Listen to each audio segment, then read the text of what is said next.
best day of the year, except if there's Game 7 of the World Series. What's up, everybody? It's Scotty Braun, Danny Graves, Todd Frazier, AJ Pierzynski, and Erik Kratz on opening day coverage of Foul Territory. And we are live in Cincinnati. Obviously, AJ and Kratz remotely set up in their spots, but we're at Nation Kitchen and Bar at the Banks. We've got predictions for you today. We'll be inside the ballpark later today. Follow us on socials to see what we're doing. Let's shout them out right at the top, too, though. Thank you for feeding us. Thank you for hosting us. Nation Kitchen and Bar at the Banks.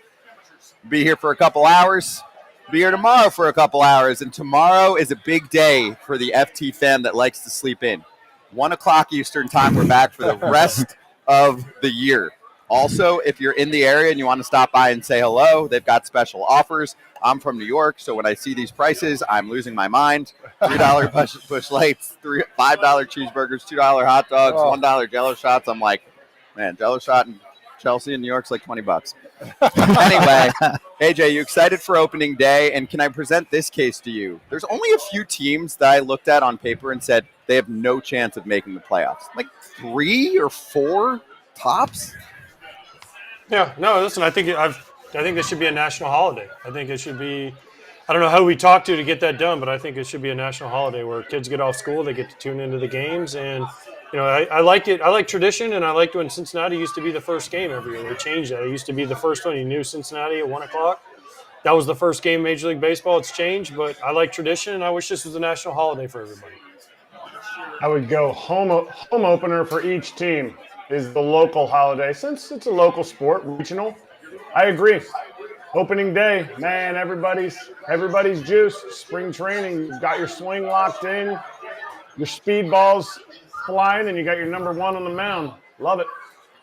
There is nothing better, Danny. We've all played it. We've all been to the away team's opening day, and then either you come back or you start here.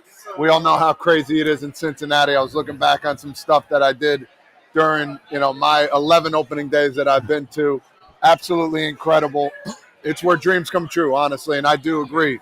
It should be a holiday for the kids. Get out of school, whether it's you're going to the local park or you're going to your buddy's house or you're coming to the game, enjoy that. Yeah, and I agree that the national holiday should be a thing. And no offense, Kratzy, not just the team that's hosting that game, but what about all the other cities that don't have teams in their city? It should be a national holiday for them too, right? As long as they're baseball fans. No doubt. I mean, AJ, we're in Florida. We know that they love to take a little extra day off here and there, so we could probably pitch that, right?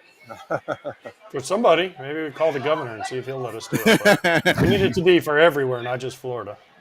Exactly. I'm with you. All right, let's charge the damn mound. Go over some news first. Predictions later. Charging the mound.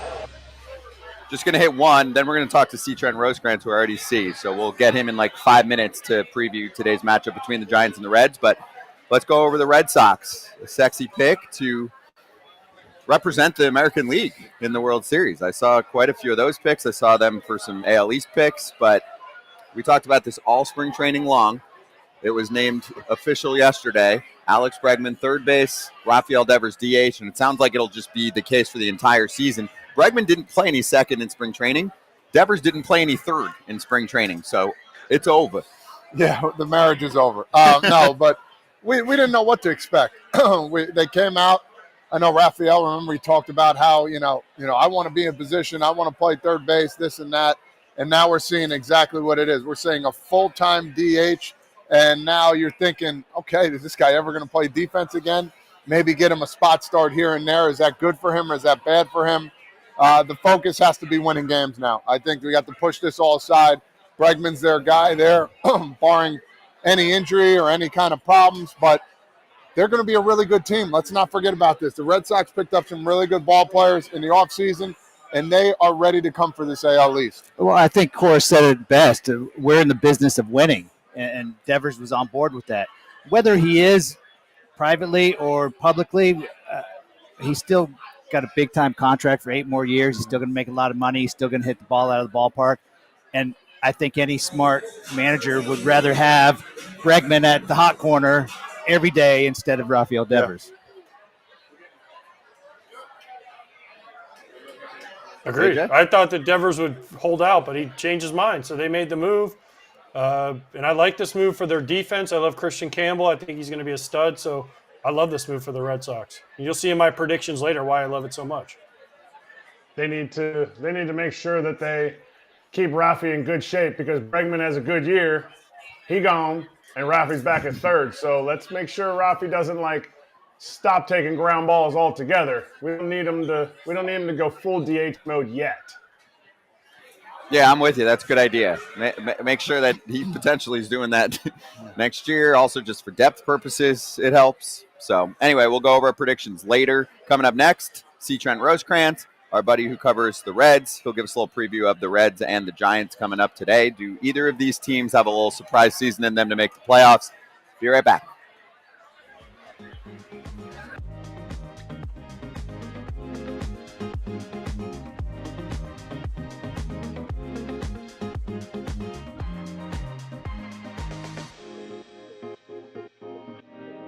This year, there's nothing holding you back from loving your hair again. Let Nutrafol target the key root causes of your thinning hair and help you grow stronger, healthier strands from within. Nutrafol is the #1 dermatologist-recommended hair growth supplement brand, trusted by over 1.5 million people.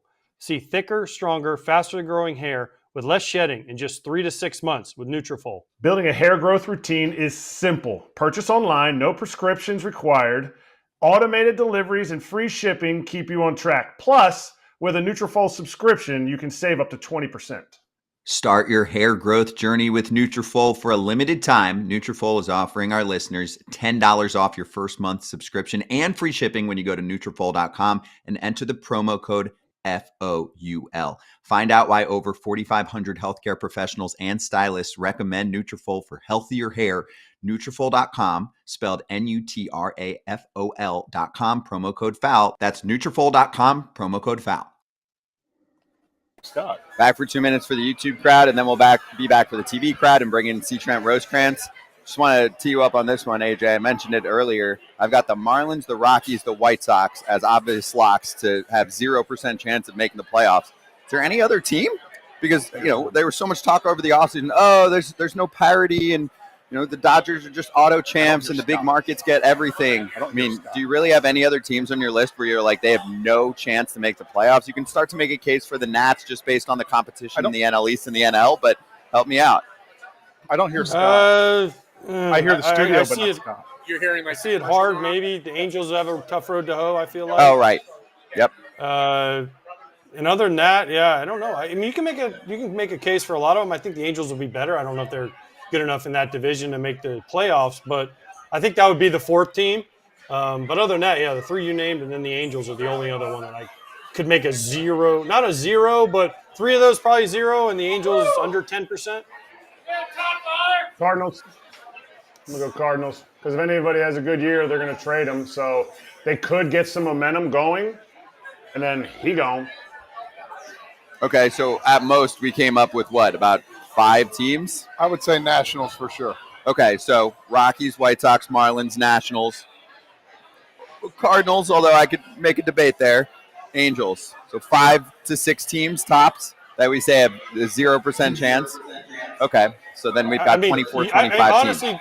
Scott, I know you love them, but you could throw the Pirates in there just because if Jared Jones is out for a long time, that's really going to hurt, and where are they going to find offense? That's my other one is like the Pirates, where's the offense? And if Jared Jones is out for, what, do you get shut down for 8 weeks or something crazy already? Yeah, he's going to be out a while. That's rough.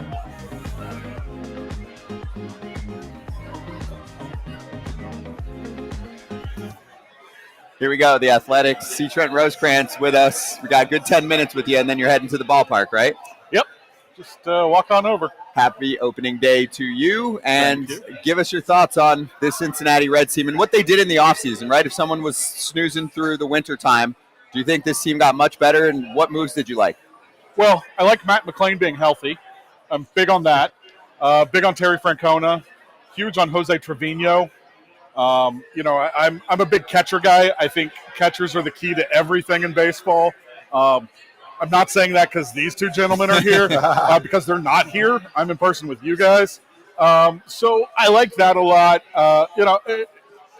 They needed some outfield help. And Austin Hayes starts the season on the injured list. I don't know how big of help that is even when he's healthy, if that's a big enough move. But there weren't a lot of guys out there. They could have. There were a couple guys on the trade block, but they didn't get traded. So we shall see. Kind of like you were talking about the Pirates, I'm worried where the runs come from. But if Matt McLain's healthy and doing Matt McLain things, I like Matt McLain and Ellie De La Cruz right there. Gavin Lux, I think, can hit. He's going to hit. The question is where he is in the field and in the lineup, but I don't question his bat, and I've never questioned his bat. No doubt about it. And I think you're hitting everything perfectly. My question to you is, though, and that's a rarity, of course. My question to you is, what is one thing that you're going to be like iffy a little bit about?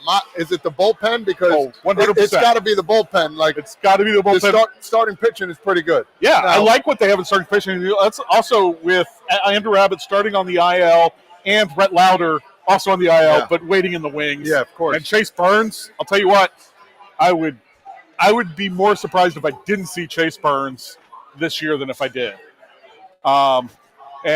So I think that could be really interesting. But the bullpen, right now, we're kind of having a thing about, is the bullpen better in Louisville than in Cincinnati? They have better arms, but there's a difference between an arm and going out in the ninth, as some of us on this know. Well, speaking of the ninth, what's the word on Alexis Diaz? How long is he going to be out? They're worried about not as much the physical part of it, but, again, everybody here knows once you start having something physical and you compensate, you have to relearn some of those motions. And I think that's really what they're concentrating on, is relearning some of those motions to help out his control. So we shall see. That one's tough. And who closes in the interim? I mean, is it Tony Santillan? Is it maybe even Graham Ashcraft? And I think that would be a really interesting guy to come out in those late innings. Talk a little bit about Tito Francona. I know you talked a little bit earlier, but his impact on this team, what have you seen so far, and are they going to get over the hump here and win the division? I think they have a really good shot. I think they have a shot, and a lot of that is because there are warts on every other team. And when you're talking about who's going to win between 5 teams, that's the competition. So you just see, I think it's more of a feeling of confidence, a quiet confidence, in that if there are those bumps in the roads, and over 162 there always are, you look to Tito, you look to a guy like Trevino, you look to a guy like Lux. They are there, they've been there before. They can tell guys, hey, calm down, we're good, and you believe them because they've done it. Like Scott Rowland was for you guys. Of course. Is somebody going to be able to step into Jonathan India's role? Not necessarily his production at the plate, but his role. Yeah. No, I get what you're saying, and he is a guy that plays his butt off every day, and I really think it's Matt McLain. Matt McLain is the key to this team. Ellie De La Cruz is the superstar. He's the guy who could be as good as anybody we've ever seen, quite honestly. But Matt McLain is that glue guy, the guy that everybody counts on and knows they can count on the field. So when you mentioned Chase Burns earlier, where's he starting out, and has there been inclination that they would bring him up quickly? I think he'll follow kind of the Rhett Lauder path. Rhett Lauder started in Dayton last year, went to Chattanooga, struggled a little bit in Chattanooga, then went to one game in AAA, and then a lot of this is because of circumstances. Was in the rotation, and he found the major leagues easier than the Southern League.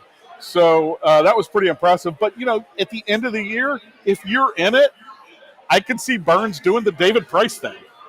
Coming out of the pen late, dude throws gas. You and I have talked about him a lot and how much you like him. So I think that's a possibility. And that's a good problem to have. If he's there closing, that means you're in it. No doubt. I want to talk a little about Cincinnati here. I know we're talking about the team. Can you explain to people that are listening right now how big it is here in the Queen City, how it's the best opening day? I looked outside my hotel window at 7:30 this morning. There was a line out the door ready to go in some places to grab a drink. Talk a little about the best opening day.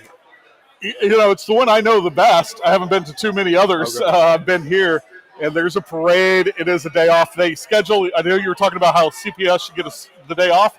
They make sure spring break covers opening day. My daughter is on break right now because of it, because it is opening day, and they know it's going to be tough. I help out coach a baseball team at the high school, and our coach is here, and he would have taken the day off because, some things, there's some priorities. So G is here outside somewhere. We mentioned right before you came on that opening day should be a national holiday. Can you get that going for us? Because we don't know who to talk to. Because with all my power, please. I can just snap my fingers, Of course. See, Trent, I know you got to run in. Appreciate the time. We will see you inside for the party. Oh, sounds great. Yes, appreciate it. FT fam, we will be right back and go over our highly anticipated season predictions.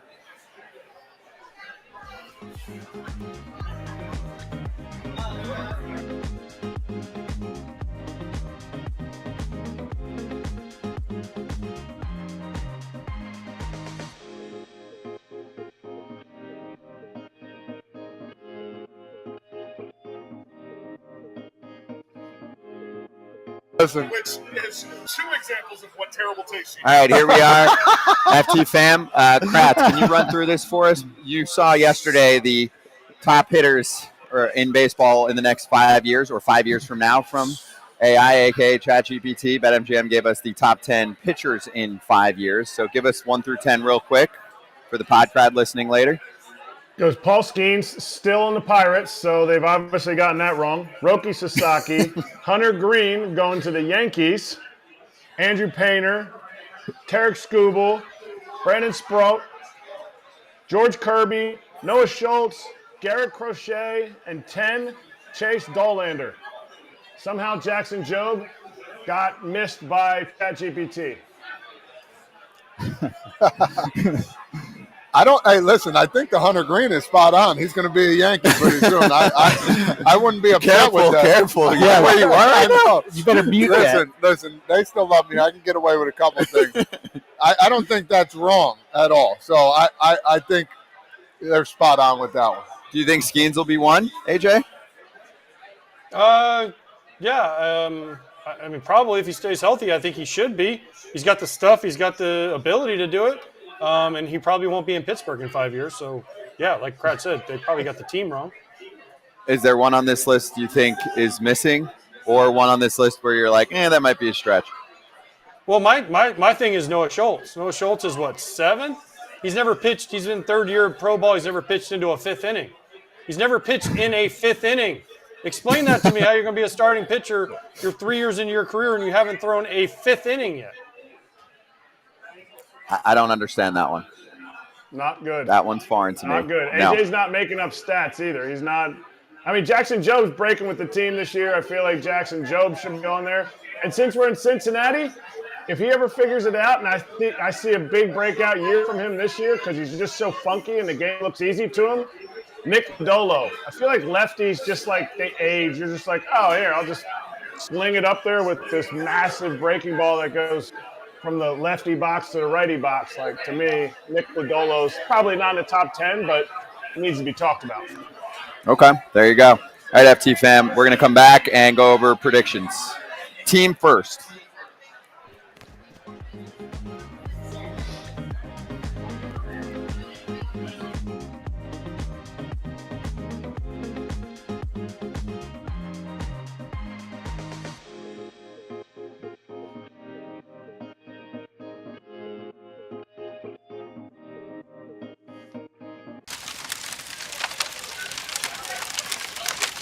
Here we go, the moment you've been waiting for, a chance to make fun of our season predictions.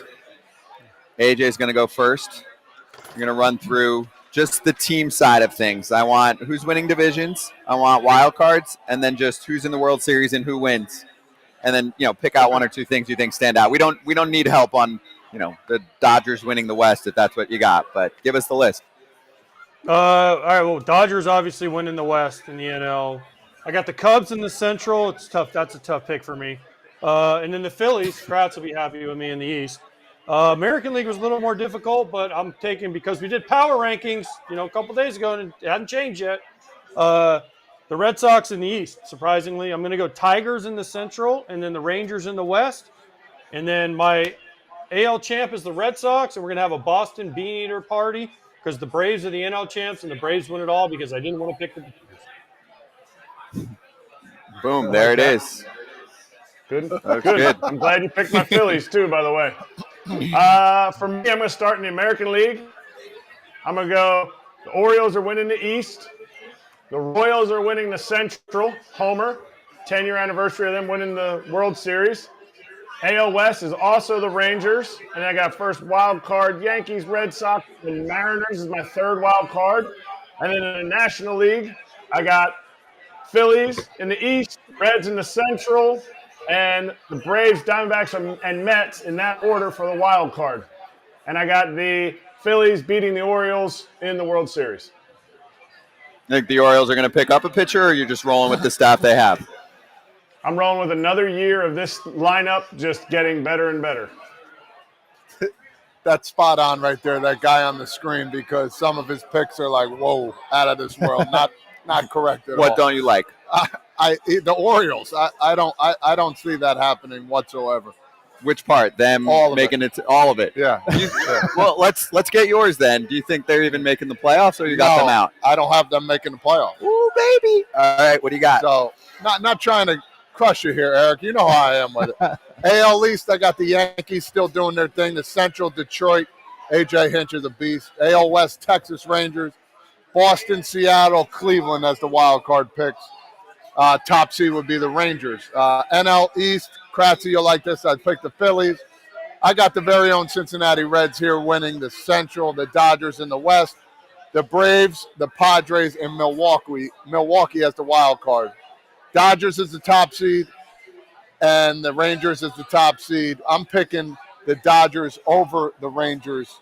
Dodgers back-to-back. I love it. Wow. Wait. Hold up. No Mets. No Mets. Oh, either. yeah. Yeah, I don't see it. Not making the playoffs. No, I don't. With the pitching staff right now, I don't see them getting over the hump. Juan Soto? Juan Soto. He's going to have a great year, but I don't see it right now. Okay. Danny? Yeah, Soto can't pitch either, so he's gonna have to never know. But yeah. So I'm also not going with the Mets in case anybody wanted to know. So my AL East champ, I got to go with the Yankees with that. The Royals winning the AL Central, the AL West, the Rangers, because Bruce Bochy wins every other year.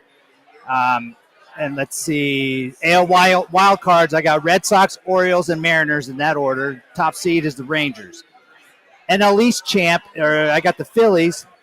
The Central, it just tasted like razors saying this, but the Cubs are going to win the Central. The Dodgers winning the West, but I got Braves, Reds, and D-backs for the wild cards. Top seed in the National League, the Dodgers. AL champ, the Rangers. NL champ, Dodgers. I wanted the Phillies, Kratzy, but I kept looking at that Dodgers lineup, and so I got to go with the Dodgers winning the World Series. You and me both. Let's go. You both have the same exact, AL, NL, and finish. Okay. Scotty, where's Before yours? I go, any issues? Kratz or AJ with what you've seen? You're good? Wow, perfect. These two just got canceled out of half the New York market, so nice job, boys. I'm no longer enemy number one on the FT network. It's you two, lugheads. No, both skipping the Mets. Okay, I'll go. AL East champ, I'm rolling with the Red Sox. AL Central, I've got the Tigers. I think they're going to have a big year. I really like their rotation. AL West, I'll do the Rangers, which a lot of people are into. For me on the wild cards, I really like the Royals still. I think the lineup's going to be better. I think the pitching's great. I got the Orioles making it into the playoffs as a wild card, 2 seed. I got the Yankees out. Too much pitching missing for me. The Sorcerer also says that the Astros sneak in a wild card spot. They always make the playoffs. That wizard has a great beard.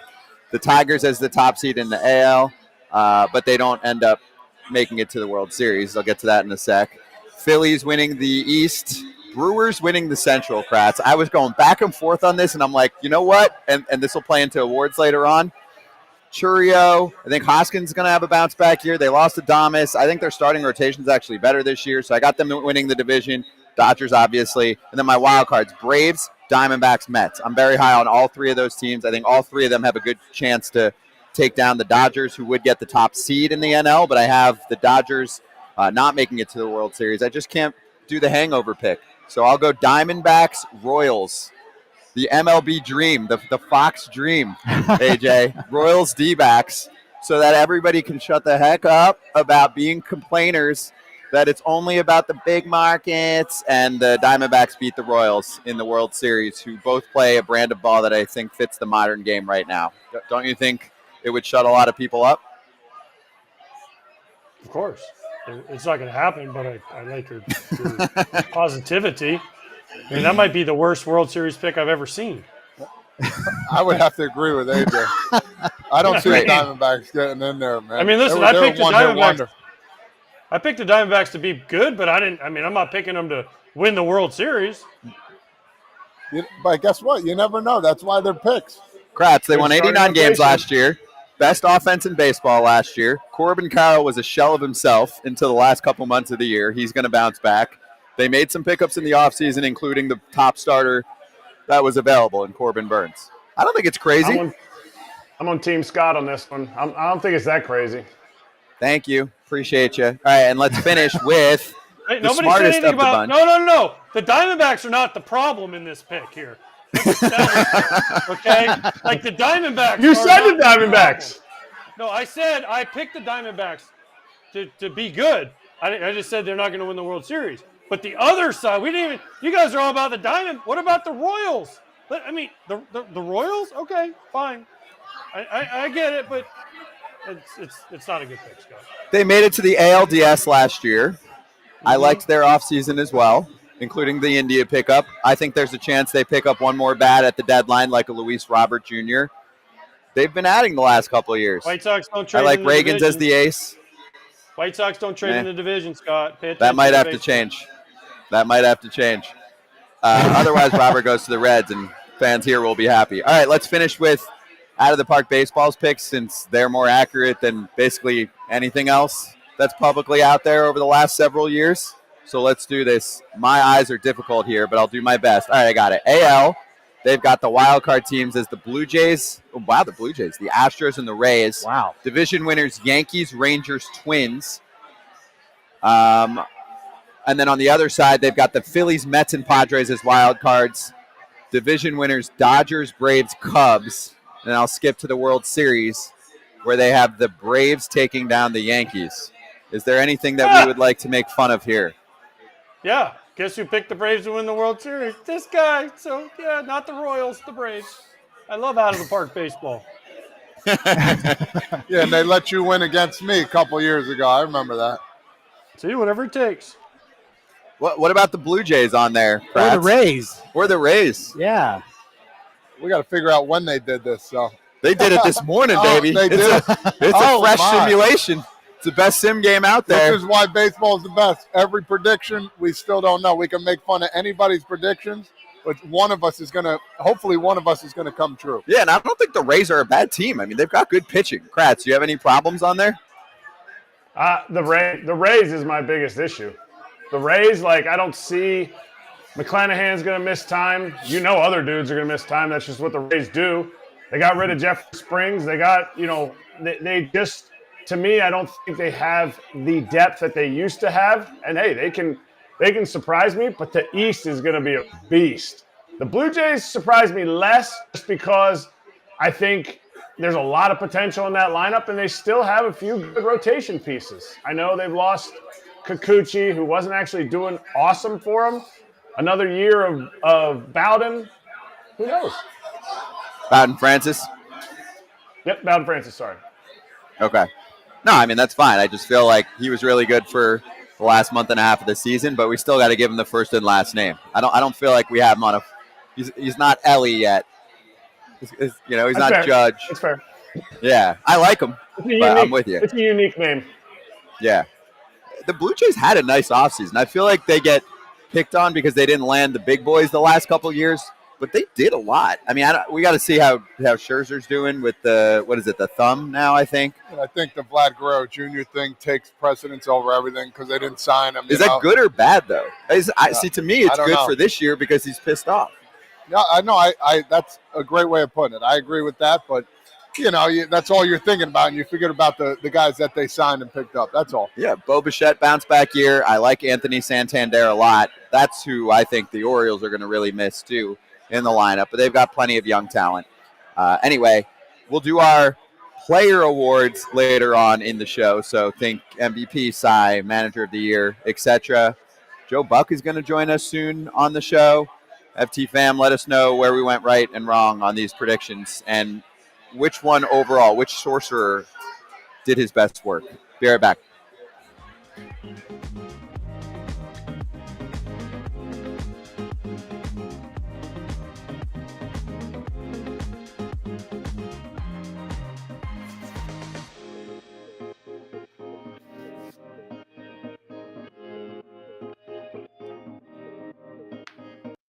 All right, this one is for Jamin in the chat, who asked us to give him futures bets that we like for the year.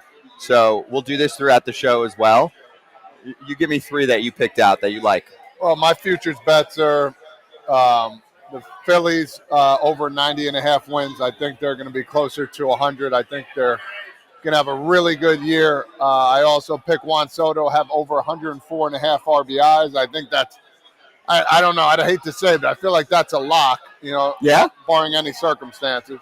And I got Hunter Green over 162.5 Ks. I feel like he was in talks for the Cy Young last year. I think he's going to take another step to even get closer to that. I don't think he's going to win it, but he's going to go out there and open some more eyes and be like, man, this guy just keeps getting better and better. Okay, I like it. Let's see. We have time for one more. AJ, you want to run through your 3 futures that you like? We're holding you to these all year. That's fine. I don't care. I'll forget. I already forgot, so I'll forget by tomorrow, so I don't really care. I know I picked the Rock. What was it? The A's over 71.5 is my lock of the frickin' century. Okay? The lock of the century. Also, Marlins are not going to win 62 games or 63 games. They're going to lose 100, okay? And then the other one, the White Sox. Call me a homer. It was 53.5. I don't know when it went to 54.5. Apparently, people doesn't matter to me. Yeah, it does matter because I think they're around a 55 to 57 win team. So that half kind of does matter. But I still am taking them because they will not be as bad as they were last year. They can't lose 121 games. It's impossible to lose that many games. People don't understand. Is it hard to win 100 games? Yes. It's also really hard to lose 110 games. So I feel like they're going to be a 105 loss team. Okay. I mean, I like all of those a lot. Some of those I'll include later on in mine. Now, we'll do more later. But, Kratz, did you have any problems with those? I think the White Sox one is the scariest for me. Under on the White Sox. If they improve by 11 games, they're still at 110 losses. They're a worse team than they were last year. You're saying under on what, though? Their wins or their losses? Under on their wins. Right, so you think they'll be even worse than what's on the board? Yes. Okay. I'm with you on that one. Yeah, I am too. I'm right with you. I don't think any of us can name the 5 starters or even 3 starters. AJ, Jason Stark the other day said 124 losses for the White Sox. Jason Stark is trying to get clicks. I love you, Jason, but quit trying to get clicks with the White Sox. Yeah, that one's a little excessive.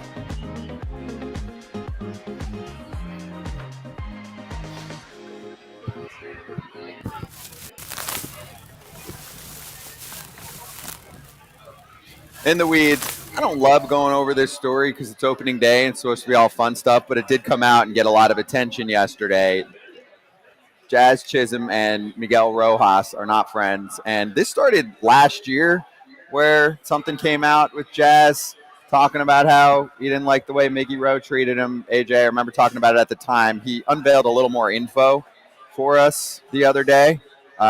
Chris Kirshner wrote about the story. He said that Miggy Rowe cut up a pair of his flashy custom cleats that he bought. This was his rookie season, so like 5-6 years ago. He had designed them himself, Jazz. And then Miggy also ruined another pair by pouring milk in them Yeah, this was 2020, his rookie season. Thoughts on when you saw this, and how much does this happen in a clubhouse? Well, it used to happen a lot. It doesn't happen anymore. Especially, I mean, I think Todd, Danny, and Kratz can tell you that when you were young, you used to just sit in your locker and not speak. And so for him to come up and had all the flash and all this, I guarantee you, I want to hear Miggy Rowe's side of this, because we've heard Jazz talk about this, and he hasn't gotten over it for years now. And I remember when Miggy Rowe got traded to the Dodgers, Jazz was like, thank God he's gone. But I've never heard anything bad about Miggy Rowe from really anybody. And I haven't really, I mean, I don't know Jazz Chisholm from anybody, but it's just, I want to hear Miggy Rowe's side, because we're only hearing Jazz's side of it. So what's the backstory? Because I doubt Miguel Rojas just walked into the locker room and cut up Jazz's cleats for no reason. There has to be a backstory, and that's what I want to hear. This is deep. I mean, man, the man was cutting up some custom cleats of a rookie. And, like, the guys that I talked to, They couldn't really give me an explanation of what happened beforehand. To me, I want to know what happened to Miggy when he was a rookie, because rarely were people treated awesome, and then when they become veterans, treat other people like this. Not saying it wasn't deserved, I'm not picking a side. I'm just saying normally it's, hey, the rookies, I was treated this way as a rookie, so now as a vet, I'm going to do this. Like, I've seen dudes get their suits cut up because they wore shorts to the field. And then when you get to the next city, that veteran goes and buys them another suit. It's like a hazing, but like also like bringing them closer, not like cutting stuff up and then pushing each other away. That's not how it's supposed to work. Yeah, I agree with what both of you guys said. You come up as a rookie, you kind of just want to be seen and not heard, right? Like, you don't want to step on anybody's toes. And then at the same time with Miggy, I don't know either one of these guys, but there's nothing but good things said about Miguel Rojas. Everybody says what a great guy he is. So, yeah, I want to hear his side of the story too, and I'm not saying Jazz is a liar and he's making these things up. I'm just saying I'd like to hear both sides, because we're only getting one right now. So I think that the picture of Miggy right now is trying to be painted as a bad dude. But then I hear what Kratzy's saying. Did Miggy get treated this way when he was a rookie? Did somebody cut up his spikes when he was a rookie? And now feels like he's got his turn to do it against a rookie coming up. There's just so many unknowns here, because we're only hearing one side of the story. And to button it up, this is in the 80s and 90s anymore. So you figure things out. You talk to the guy, you take him to the side, and I don't know. Yeah, you just got to hear the full story from both of them. But yeah, cutting up cleats, that's that you design, that's pretty tough. But again, we don't know exactly what happened, Scott. Yeah, I mean, there was definitely some immaturity. I don't know specific stories. Maybe one day we'll get that side from Miggy Rojas. It sounds like he doesn't really want to go there, but eventually he probably will, to defend himself and go back and forth. But yeah, this has gotten pretty public. Obviously, in a vacuum, if someone just came and started destroying your stuff, it's going to lead to some problems and in a pretty good brawl. But you really think he just went in there out of the blue and said, I'm going to pick on this quiet little rookie? Yeah. And it said Mattingly had a conversation with the team as well. So at the time, we don't know what that was about. But, yeah, I just think maybe it was the wrong time to kind of bring this kind of stuff up right before opening day. That's all. I agree. It's weird timing to be bringing this up. You have all winter long. We're on every day live for 2 hours all year long, and we got to talk about this on opening day. So let's move on. Let's talk about the automated ball strike system that, unfortunately, AJ, we're not going to see during the season, but we got to see it in spring training. I feel like it didn't get as much attention as I thought, but in a good way. I didn't see much dissension about this. So the stats were laid out by MLB. Let's show those now. 288 games with ABS compared to 740 games in ABS and AAA in 2024. 4.1 challenges per game compared to 3.9 in AAA in 24. Basically, they're trying to compare how a major league game would look like versus what they've been testing in the minors. Not much of a difference in challenges per game. Overturn percentage, 52% compared to about 51% in AAA, so basically the same. Percentage of pitches challenged was almost exactly the same, 2.6 versus 2.5. Seconds added per challenge, 13.8. In AAA, it was 16.6. So basically everything was a mirror of what they had been testing already, AJ. Let's run it. for 2025. What are we waiting for?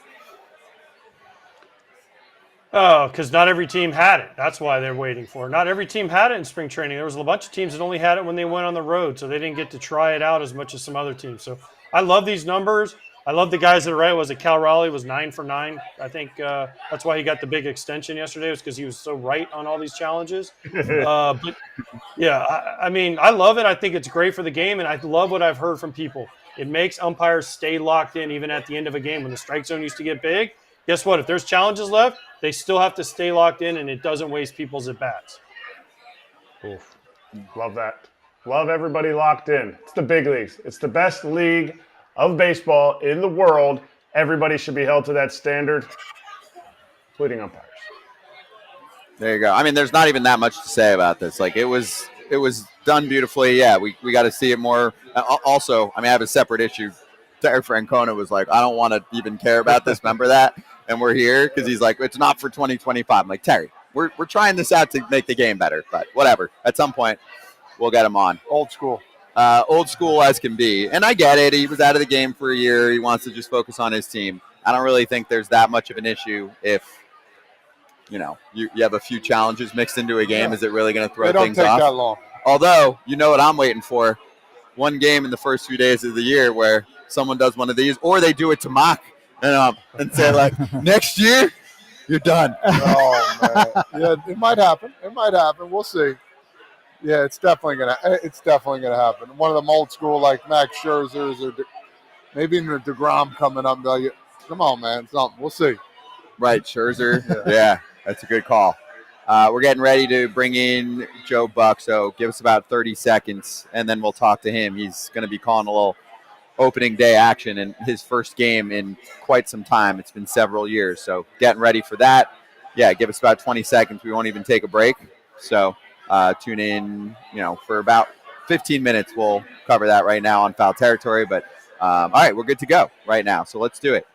ESPN Joe Buck joining us right now as he's about to call his first game since 2021, right, Joe? And great to have you on. How you doing?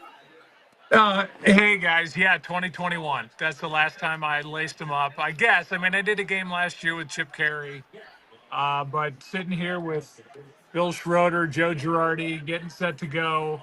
And can't wait. It's going to be fun. Weather is ideal here at Yankee Stadium, so all good. How nervous are you? How nervous are you? That's all I want to know. How nervous are you that Steve Horn is going to mess up the notes for you, and then you go in and you look at Steve and you're like, Steve, I haven't done a game in forever, and it's all your fault.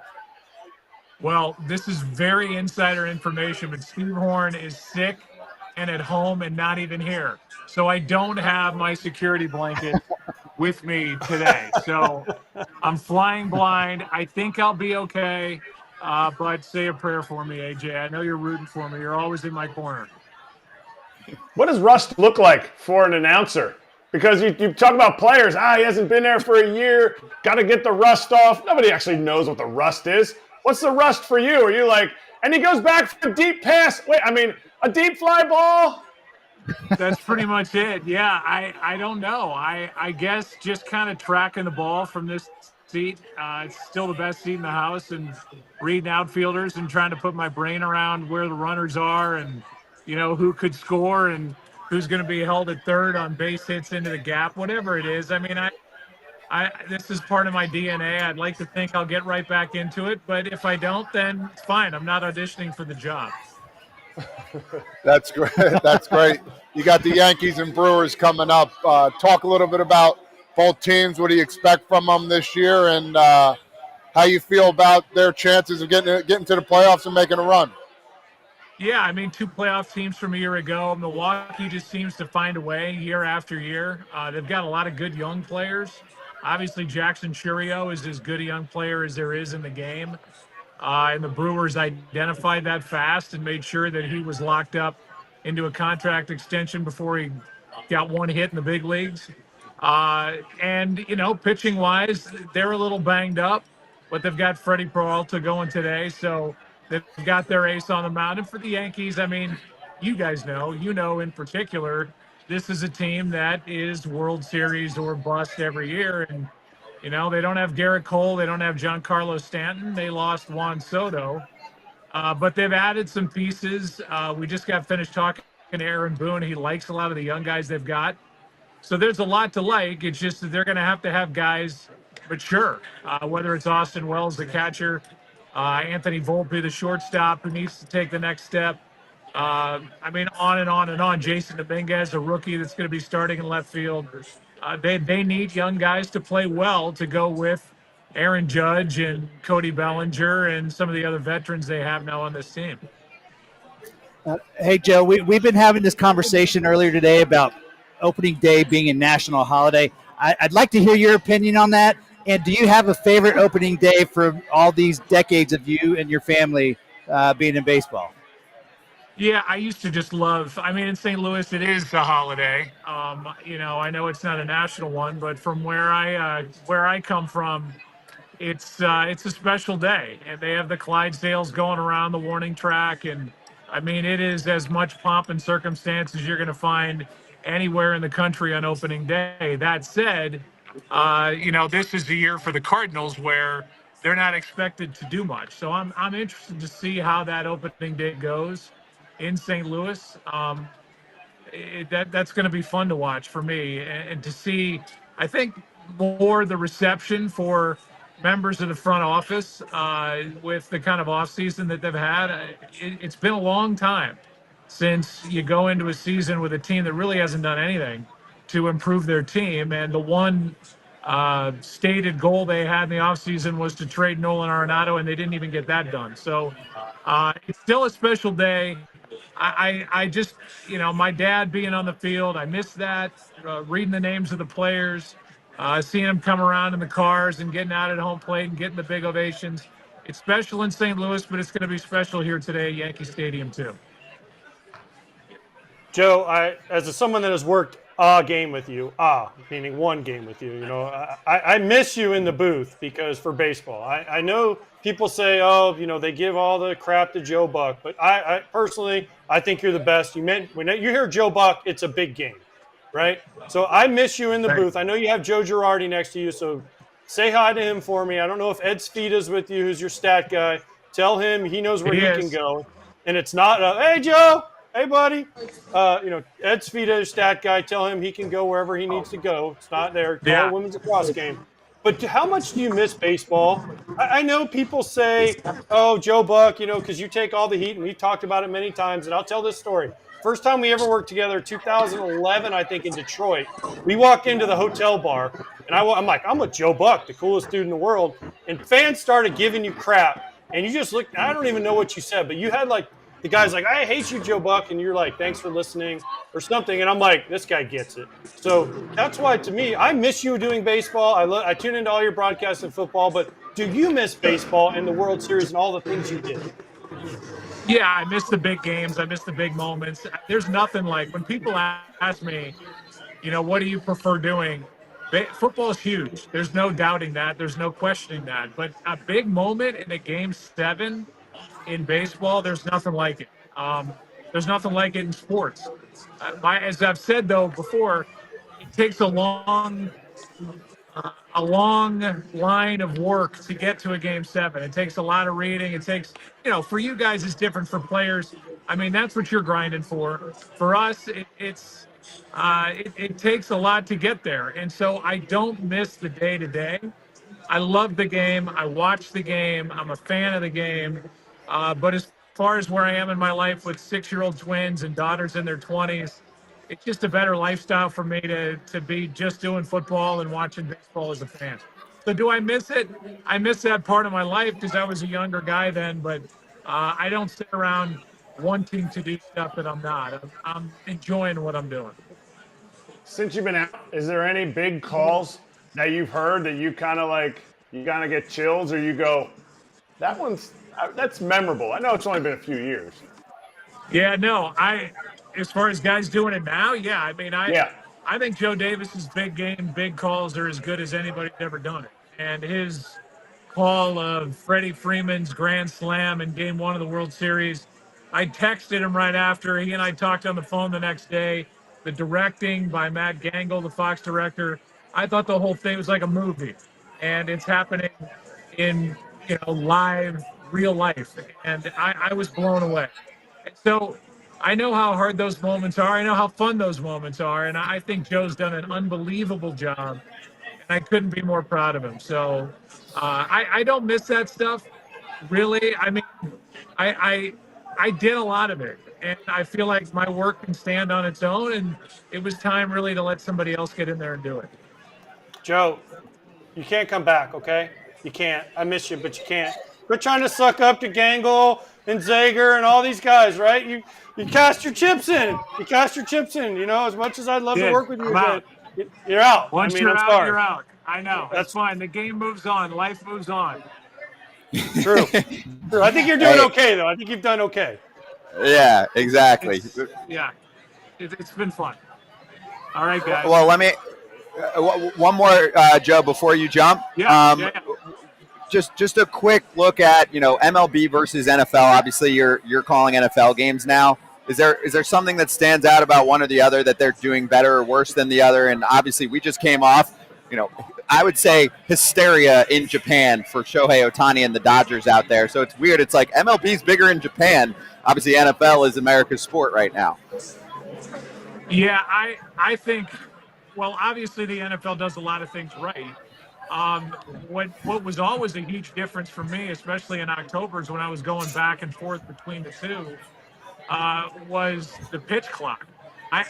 When you've got a play clock in football and you can kind of gear yourself for the next snap, it's kind of an advantage for the play-by-play guy. This will be my first full game doing a game with the pitch clock, and we've got two analysts here, so I'm anxious. I think the pitch clock has been great. I'm a big fan of it. I'm a fan of it as just a fan on the couch, and I think I'll be a fan of it as the play-by-play guy. But that's something new for me. I think, like you say, I mean, the marketing for baseball in Asia has been amazing. Those two games were fun to watch. And it's still a very big international game. The NFL is getting there as well. But baseball on opening day, this is special. And if I could I don't know if I can turn the camera on or not. Probably won't. It'll mess the whole thing up. But I mean, it is crystal clear. The stadium is just perfect. And this place will be packed, rooting on the Yankees, trying to beat the Brewers, and I can't wait to watch it. Well, Joe, we're excited to listen. Thanks for joining us from the booth. Means a lot to us and obviously to the fans. Have a great call. All right, guys. Thank you. Thanks for having me. Appreciate you. That's Joe Buck. You can listen to that call, the Yankees and the Brewers, like he mentioned, on ESPN later today. Be right back.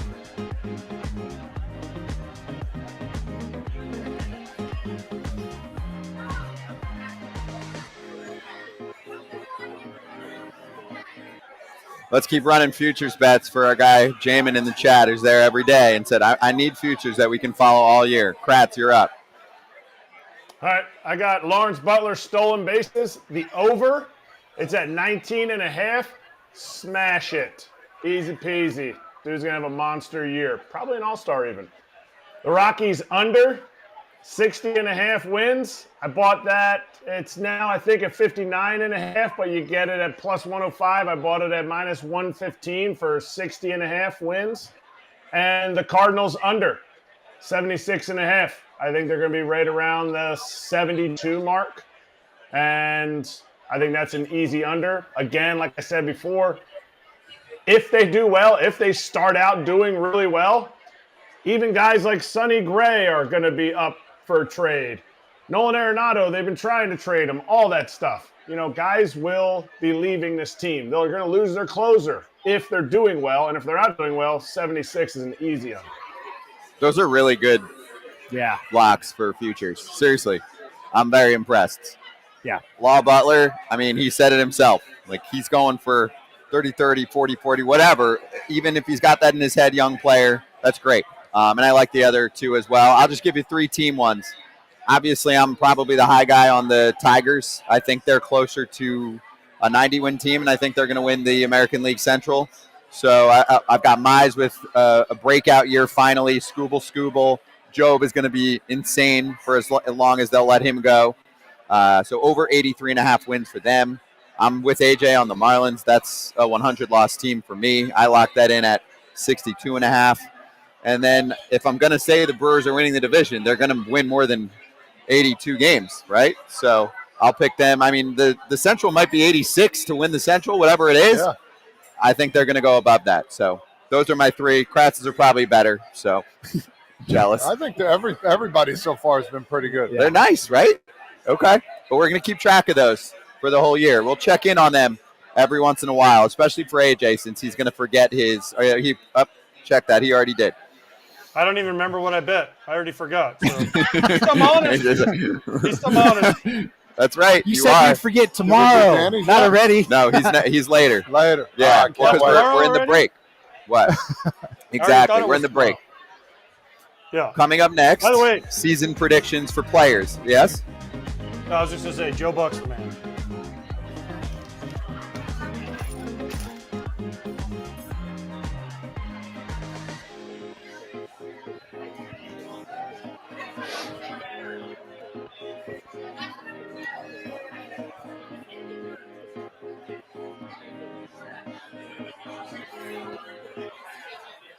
Here we go.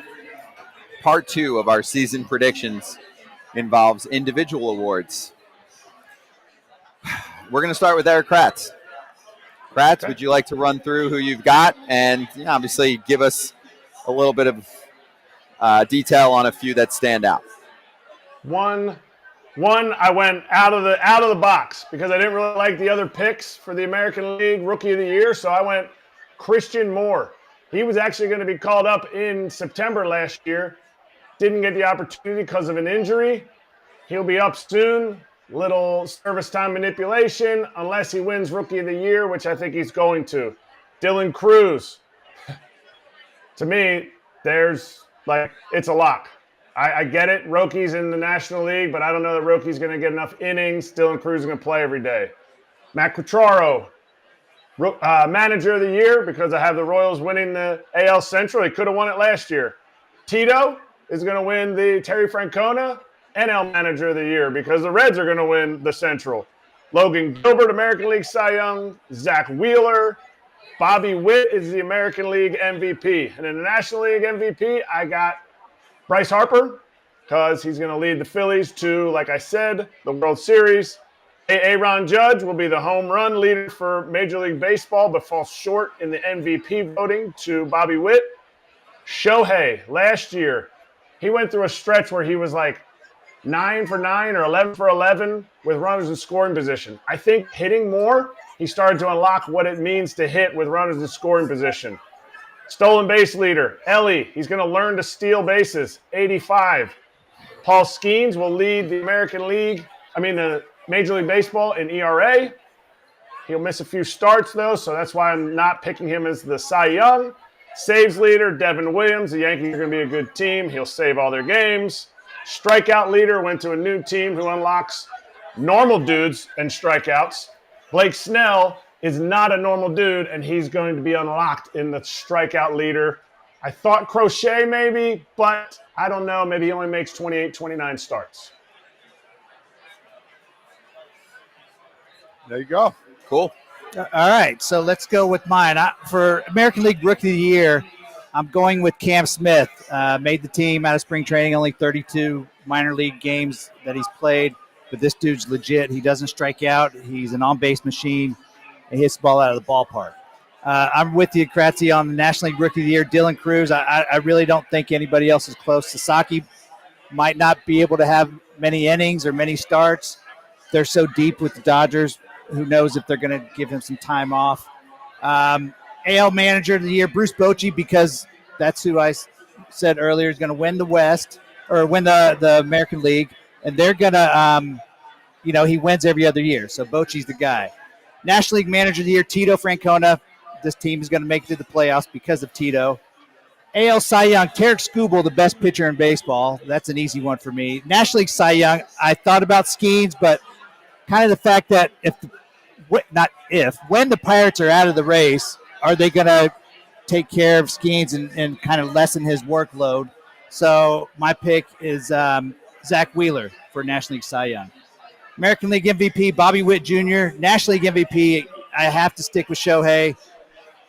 Major League home run leader, I'm going to stick with Shohei with that again. The Major League RBI leader will be Aaron Judge. Stolen base leader, Ellie De La Cruz. That's easy. He led the league last year, led all of baseball. He's going to do it again. ERA leader for Major Leagues is Tarek Skubal. Major League saves leader, Tanner Scott. I have him because the Dodgers are going to win a ton of games. He's going to get a ton of opportunities. And the Major League Baseball strikeout leader, best pitch on the planet, Tarek Skubal. All right. You know what's funny is we haven't even looked at these, and we all have a lot of the same ones. So I'm going to start National League Rookie of the Year, Dylan Cruz. So far, everyone's picked him. Why? He's from Orlando. So why not? You got to pick guys from Orlando to win.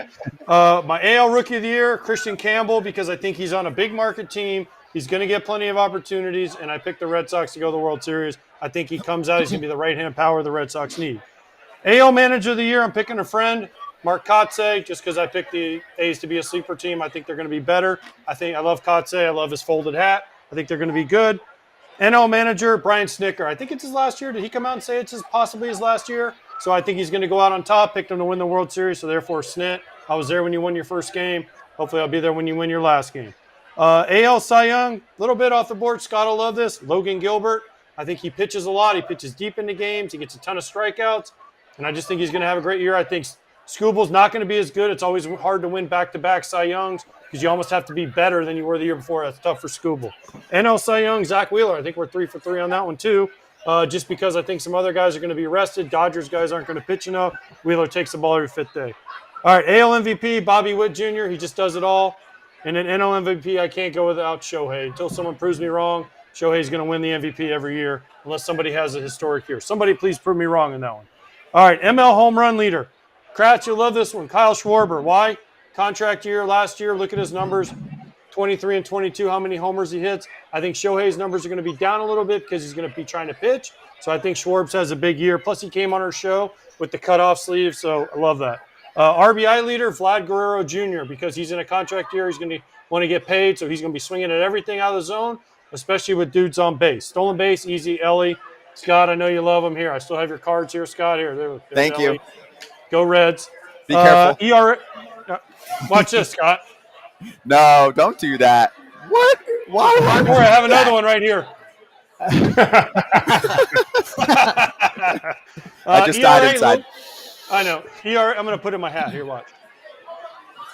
ERA, Logan Gilbert, because I got him winning the Cy Young. Saves, Class A, because I think the Guardians play a ton of close games. They don't have huge offense. He's going to be awesome again. Strikeouts, Tarek Skubal. There you have it. I think we're pretty similar on most of these. Yeah, I've got some similarities too. But okay, a couple things. First of all, AJ, can you flip the card at least if you're going to put it in your hat so we can see Mr. De La Cruz, who's going to lead the world in stolen bases? Nice. Thank you. Also, did you just spread a rumor about Brian Snitker maybe retiring after this year? Because he didn't say that. Did he say that to you? I didn't hear that. That's why I asked. I don't know. I thought I heard that. I'm probably wrong. But I don't know. I mean, if he wins the World Series, maybe he stops. But I don't know. I mean, he's got a good gig.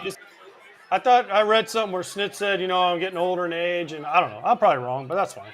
I love everybody you, Snit. that's Don't ever retire. Yeah, everyone on the Braves is signed for life. You have to be there forever until you croak. So, Snit, Acuna, Olsen, everybody. But, yeah, I mean, if they win the World Series, maybe he stops. But otherwise, I don't know. We'll see. We can ask him next time we have him on. All right, I'll run through mine quick. A lot of similarities here. I got Cam Smith, Rookie of the Year. I know that was at least one or two of yours. Position players often get this award. I know Skeens obviously got it last year, but outlier. Dylan Cruz on the National League side. I'm going chalk there. AJ Hinch, Rail Manager of the Year. If I'm picking the Tigers to have the best record in the American League, he's going to win it. And I think he does add wins to a team. Here's the big one for Kratz. Back-to-back Manager of the Year champ, Pat Murphy. If the Brewers run away with the Central, I think there's a chance he wins it again. And also, he's plus 1,500 for that award. So just throwing it out there. AJ, I got Logan Gilbert right back at you for Cy. That seems to be a sexy pick. My sleeper for that one's Hunter Brown. I was close, and I still don't feel great that I switched on it. Zach Wheeler, just like you as well for NL Cy. Just think he's the safest pick there. Writers are desperately looking for Bobby Witt to do what he did again last year and then vote him for MVP. Ellie for MVP on the National League side, which is a cool plus 1,800. Home run leaders, this is also a wild one. Brent Rooker, because I think there's a chance that Sacramento plays like a freaking hitter's bonanza. So I'll take that chance. Obviously, he's got long odds for it as well. RBI leader Pete Alonso with Soto in front of him, right? Soto's going to be on base half the time this year as usual. I think that'll help Pete. Pete's a good RBI guy. Ellie for stolen base leader, obviously. ERA leader Gilbert. K leader Gilbert. I mean, if he's going to have a year, have a year. And Seattle still is the toughest ballpark by far for hitters. And then I'll got Class A for saves leader because Cleveland's going to play a lot of close games. You're up.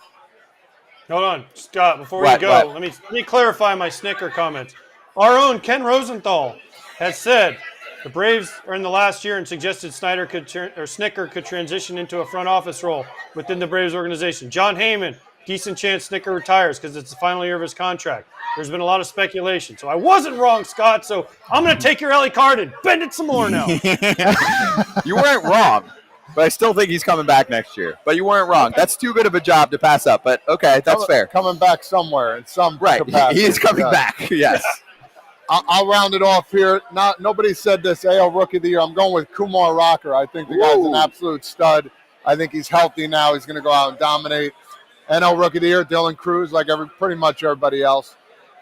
Manager of the Year, AL, AJ Hinch. I think the Tigers are going to just take off a little bit with his understanding of the game. Terry Francona in the NL, as we know, the Reds.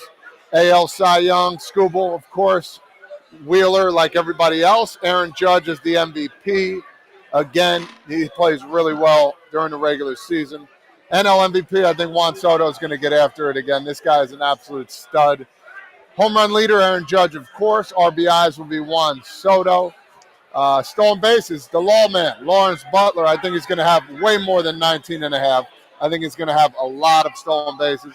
ERA leader, Zach Wheeler. Saves, nobody said this. I'm going with Aroldis Chapman this year, winning the most saves, and the K leader, Paul Skeens.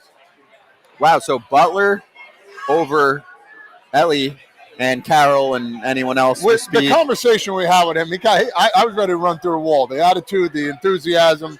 This guy wants to do it, and he wants to do it big, and I think he's having a fun year. AJ, were you on for the Astros show? You were there? Yeah, I was there. I talked to Cam. Nobody picked Jeremy Pena. How many stolen bases did he say? He said Dave Clark said he could get 50 if he tried. 50. Okay. I thought it was 50, yeah. But by the way, Cam Smith, the reason I didn't pick Cam Smith, I'm a little worried about his defense. The guy's a monster. He hasn't got a lot of time. He's going to play right field. A little worried about that. And by the way, the reason I didn't pick Aaron Judge to win any of these things, who the heck's hitting behind Aaron Judge? If I'm Kratz, why are you throwing Aaron Judge a pitch ever to hit? Ever, the whole year. Why you ever don't throw him a pitch? The runners bases loaded? Screw it. I'll take my chances with Jazz Chisholm in his cut-up shoes, Austin Wells in his mustache, whoever. Like, I'll take my chance with anyone. Cody has a good year. If Cody has a good year, then I think Aaron Judge has a good year. But without that, can I ask a question? I mean, why has that been the case for Judgy for a while, aside from Soto last year?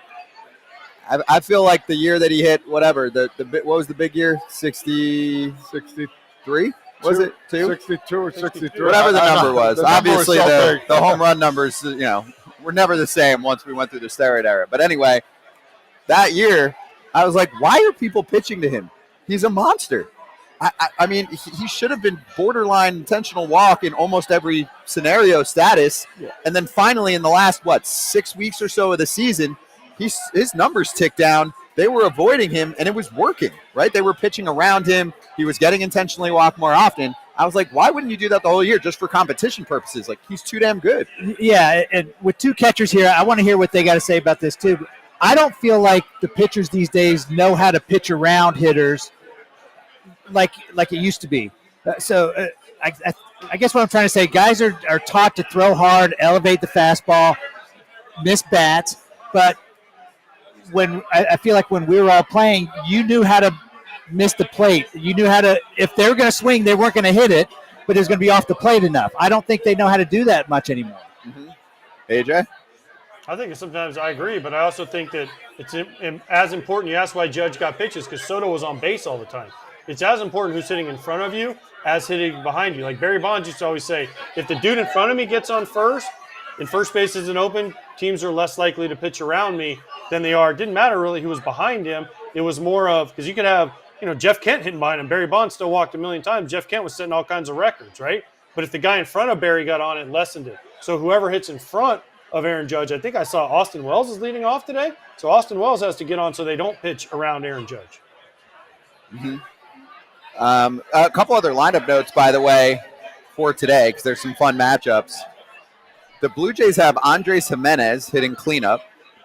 The Reds were here, have Gavin Lux hitting cleanup, and he's playing left field. I mean, I actually don't hate that one. I think Lux can really hit. I think he could have a really good year. And Kratz, you don't say this often, but change of scenery for a guy coming from the Dodgers, in his case, might actually work out well. It's not like the Dodgers necessarily did anything wrong with him, but it's the only organization that he knew. And playing time and just the way that they have to manage their ball club is very different from how the Reds will do things. They're going to say, hey, if you can hit, you're playing every single day, and you might be our cleanup hitter. How about also, more than scenery change, a full year on his new knee? He played last year on a repaired knee. We give Acuna a pass after he came back from his torn ACL. His first season was Then the next year, it was much better. Guys, yes, they can play on it, but to me, that second year on that new ACL, the repaired knee, is huge. Mm-hmm. And for the Reds, Austin Hayes, I thought was a nice pickup, but he's on the IL right now. Spencer Steer is active, but he can't really throw yet. And there were a couple of names, actually, that I did not know that made the Reds outfield, at least for now. If I say them out loud, almost nobody even in the chat is going to know. It's no offense to these guys. They're in their mid to upper 20s. I'm forgetting the name. I saw them in some spring training games, and they did pretty well. But ready for it? Jacob Hurtubise and Blake Dunn. Don't lie. Does anybody know either of those players? I'm a prospect nerd. They're not. I don't want to say they're not prospects, but they made the team, as depth and guys that have had good minor league careers so far. But I mean, Kratz, they're actually on your career path, which is not a bad thing. One's 20. They're both in. One's 27. One's almost 27. I mean, you really cracked the bigs and started doing things at what age? I mean, 32, but I cracked the big leagues at 30, so they're way ahead of me. They're going to reach free agency before they hit my age. No, it's tough. That's tough as an older guy playing the outfield. I don't know. I mean, hey, you know what? This is where Terry Francona's value comes in. How do you get the most out of those guys? Mm-hmm. There you go. All right, coming up next. By the way, Scott, you got one part of that right. You are a nerd, so you got that part of it right. Thank you. I'm a prospect nerd. You can't give me that. I didn't say prospect. I just said he said nerd, which is fine. Thank you. I'm definitely a nerd. The world is run by nerds, Scott. We know that. Correct. Foul territory kind of run by nerds, although I let the kids take over the asylum, especially today. So we'll bring one more in. AJ's best friend Ken Rosenthal coming up next for a little inside scoop.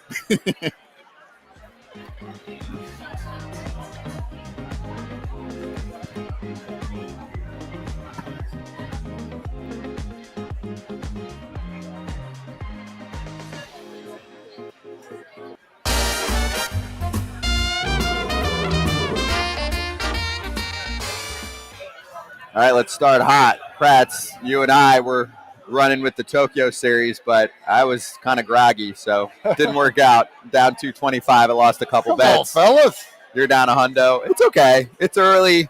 Hey, the first 2 years we've done this, I've been a plus money, plus win-loss record guy. So I'm going to stay consistent. I'm not going to go crazy, but just throwing that out there. Danny, you're up first. What's your lock for the day? I'm kind of feeling like I'm AJ right now. I forgot, but I think my lock was that the Reds will make the playoffs at plus 240. Okay. That was the future. Oh, my lock. We're looking for game locks. I'm like, okay, I mean, that's fine. But yeah, there's so many bets. I love this bet. You have a lot today. Toddfather, you want to help him out? You got yours today? You got Baltimore. Yeah, Baltimore. I got Baltimore with the -1.5 spread today. against the Blue Jays. Baltimore's lineup absolutely crushes Jose Barrios, and that's the only reason I got them as a lock. Love Plus that. 165. I love Toddfather? that. I absolutely That's love good. that. I'm going to keep it short and simple. I'm hoping to stay hot like I did last year. I was sizzling. The Reds money line minus 110, pretty much even money. I think they're going to come out here, and Tito Francona is going to let the world know, hey, the Reds are back, and San Fran's not going to have what they have. I think they're going to win by 2 or 3 runs, but I'm going to stick them money line for $200. Nice. I like that. I like that a lot. All right, we'll do more of our picks later on. We'll get to AJ Kratz and myself. Kratz will try and get back on the board for the first time. I love how you guys were groggy for the Tokyo series. I mean, some of y'all weren't up at 2 a.m. to talk to Dave Roberts. So, I mean, I feel so sorry for you guys. You are so groggy. What's that I sound? wasn't talking to Dave Roberts, but I was awake. Is that a wambulance? Well, that's because you were just getting in from the club, as you call it. Yeah, I was sleeping at 2 and then up at around 5 for those games. I mean, I'm an idiot, but I did it. All right. Shout out to FT here at Nation Kitchen and Bar at the Banks for a bunch of people that are listening over at the bar and also eating food. We love you. Go check out those special offers too. And we'll be right back. Give us 20 seconds. Ken Rosenthal joining us for Inside Scoop on opening day. It's getting crazy here, Scotty. Woo!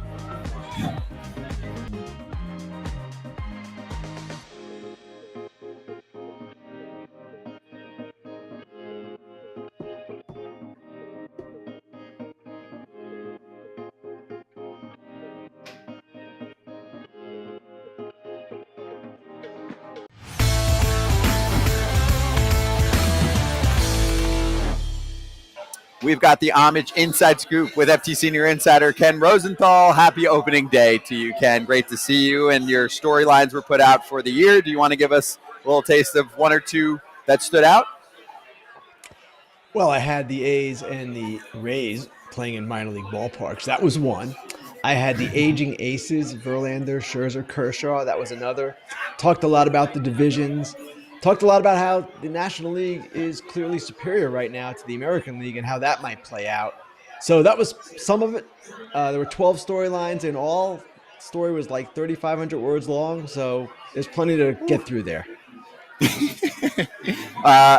So I want to double down on what you said with the ballparks. We talked about it a lot over the offseason. It's actually here.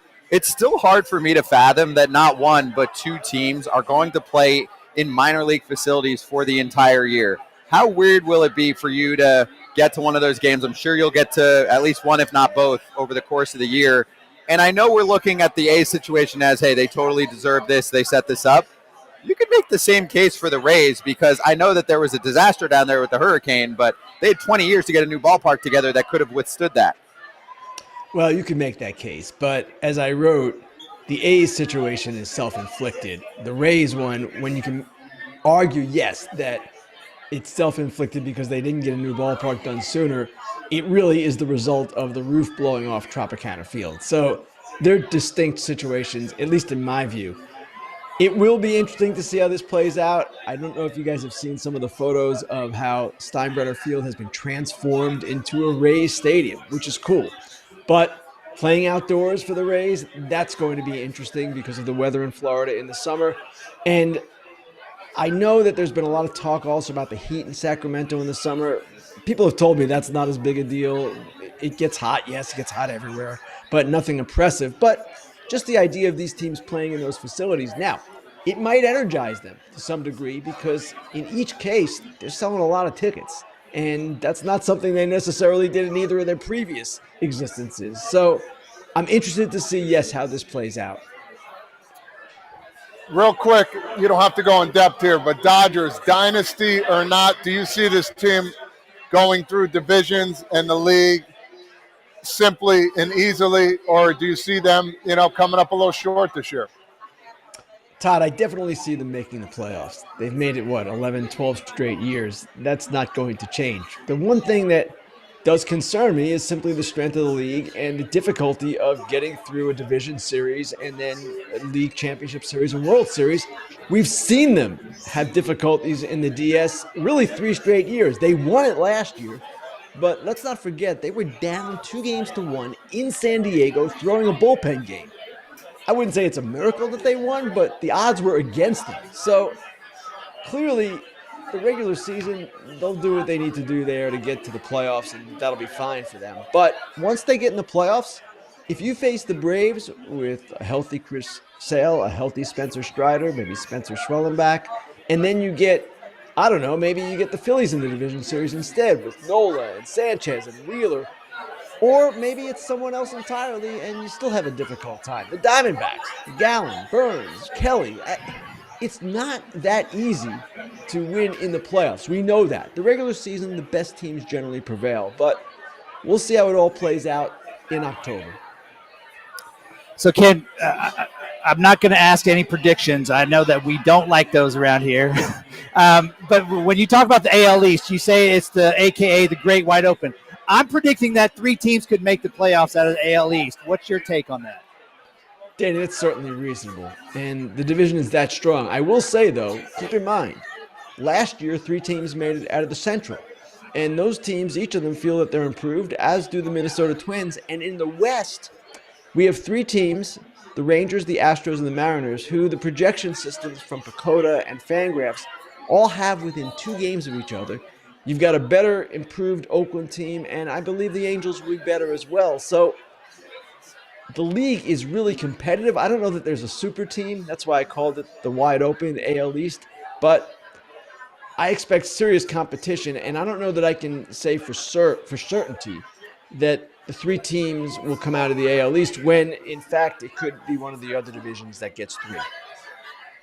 Ken, I will not stand for the blasphemy of Florida, by the way. The outside heat in Florida is terrible. So let's just stop the blasphemy of Florida weather, okay? The Rays are concerned about it, though. I know that, having been to camp and talking to them. They are concerned about the heat and the rainouts and all that with their pitchers. So that part I'll give you, but don't blast the Florida weather because it's much better than Baltimore or Phoenix or wherever it is you lay your head at night. Now, let's get to the question.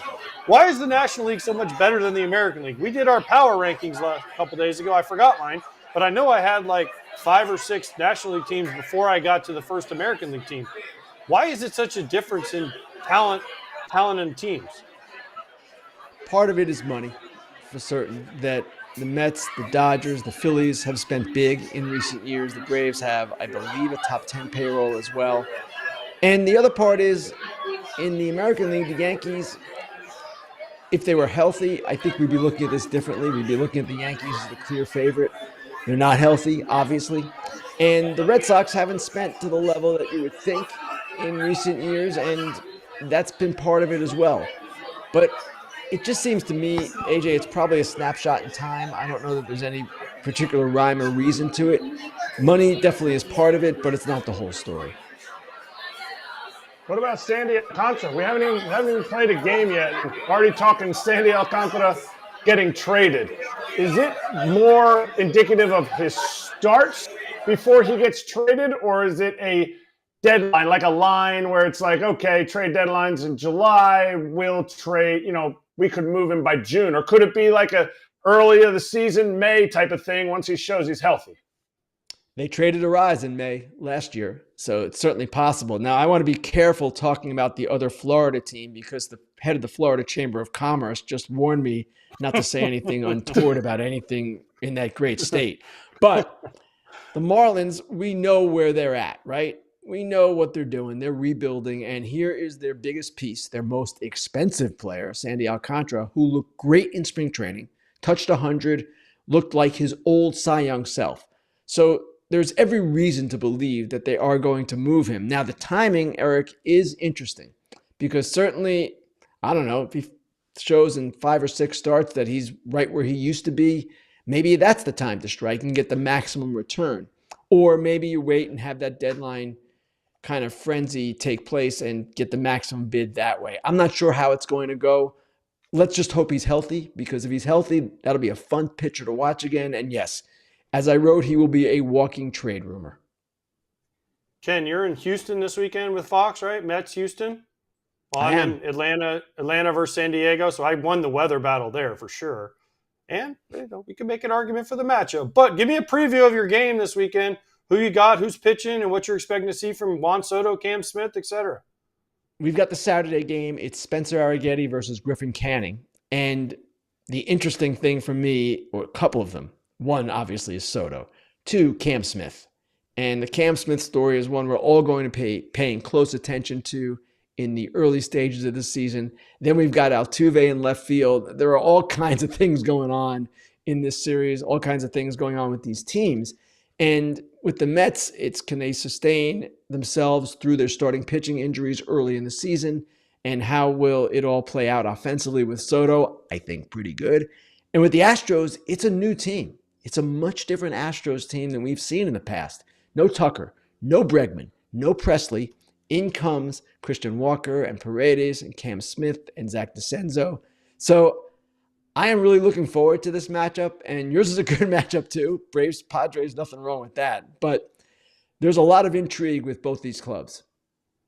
Let's talk about pressure. Who has the most pressure this first month of the season to start out hot, or else they could be fired, or team could look different?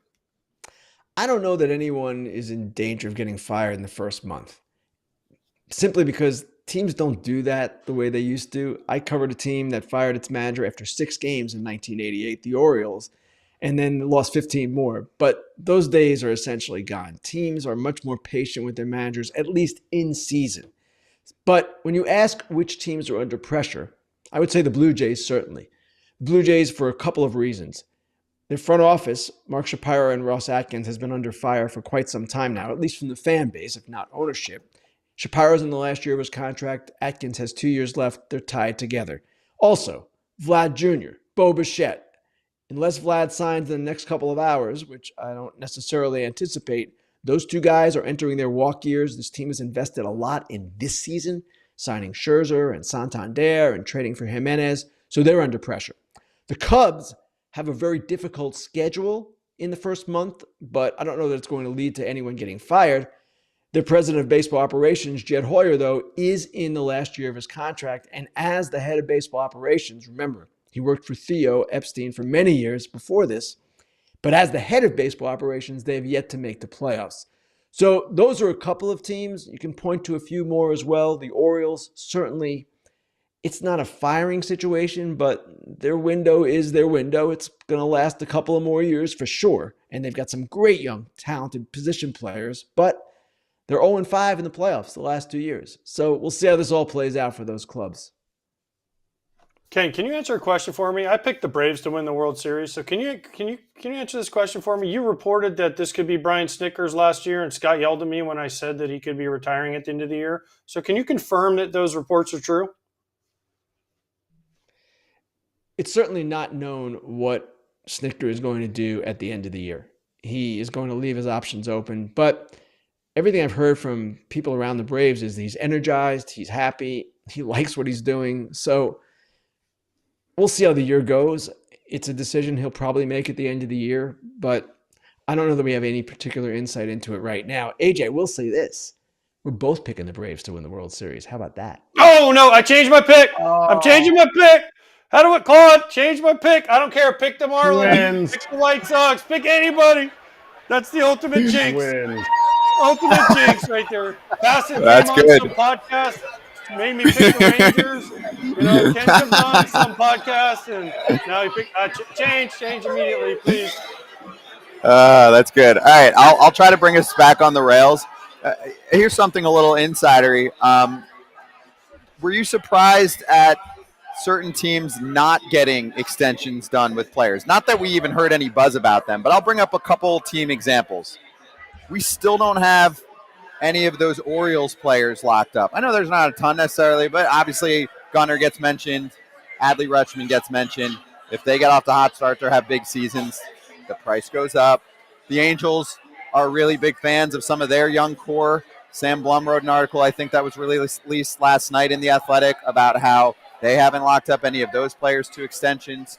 So I feel like this has been going on for a long time, Ken. You know, the Braves did this long ago. John Hart, you know, back in the day. Braves are doing this now. Other teams do this really well, and some don't.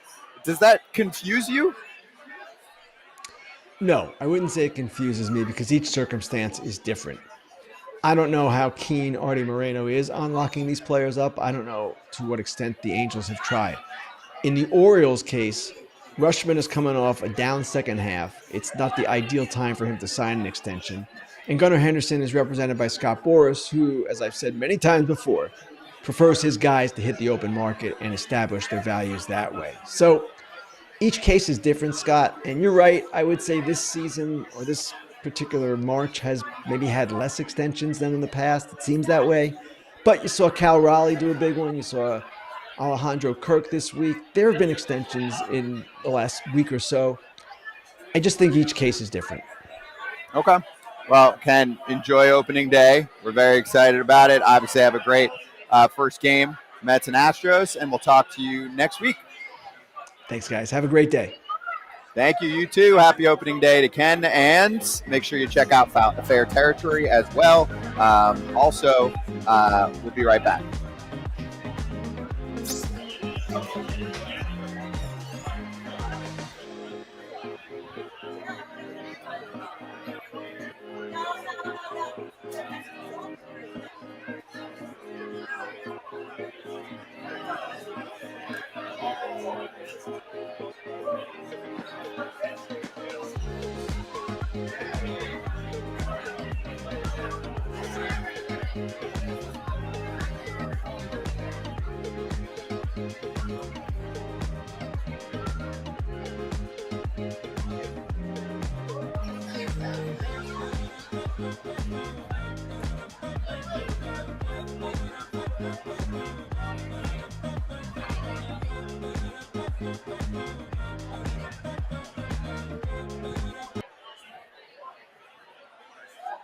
All right, we're back. And Inside Scoop, by the way, is presented by Homage. Go to homage.com/FoulTerritory. Use the code FoulTerritory for 20% off for first-time Homage shoppers.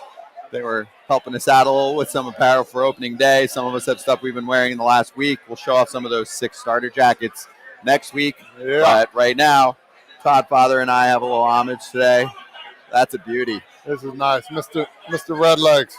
Mr. Red Legs with the red stocking shirt.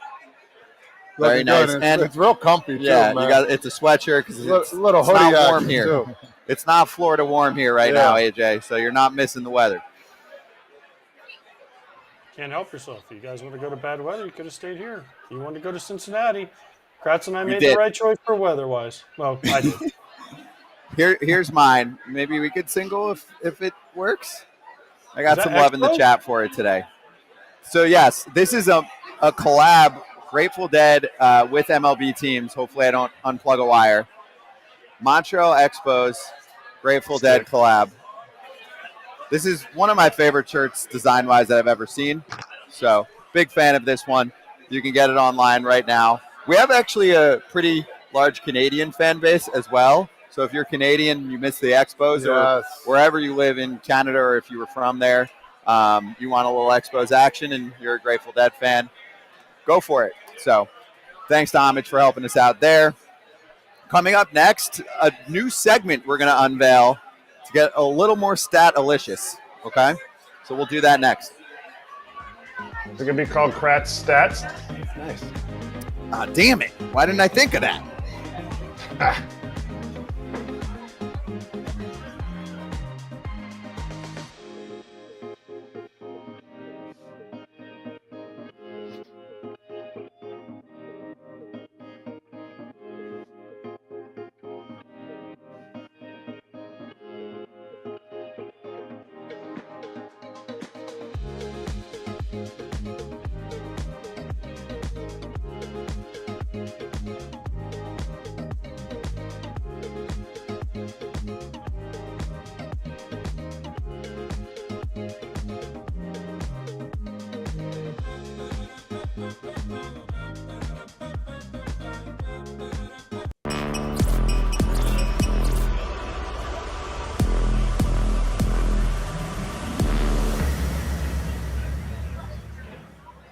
New segment alert, Data Dish, which we've done before, but Inside Edge is just next level with statistics, and we're going to highlight some of what they do This isn't a sponsorship or anything. This is stats, and they reveal stats that no one else is doing in the game. So we've got a little partnership with them where they're going to give us some of those stats. That's how it's done. So we've been putting some of those out on social media. This is what many broadcasters use when they're sounding smart on games. And you're like, wow, how did they figure that out? And it's like, oh, it was inside edge. Or we can call this Kratz stats. But anyway, let's show a couple right now. Paul Skeens is pitching today against the Marlins.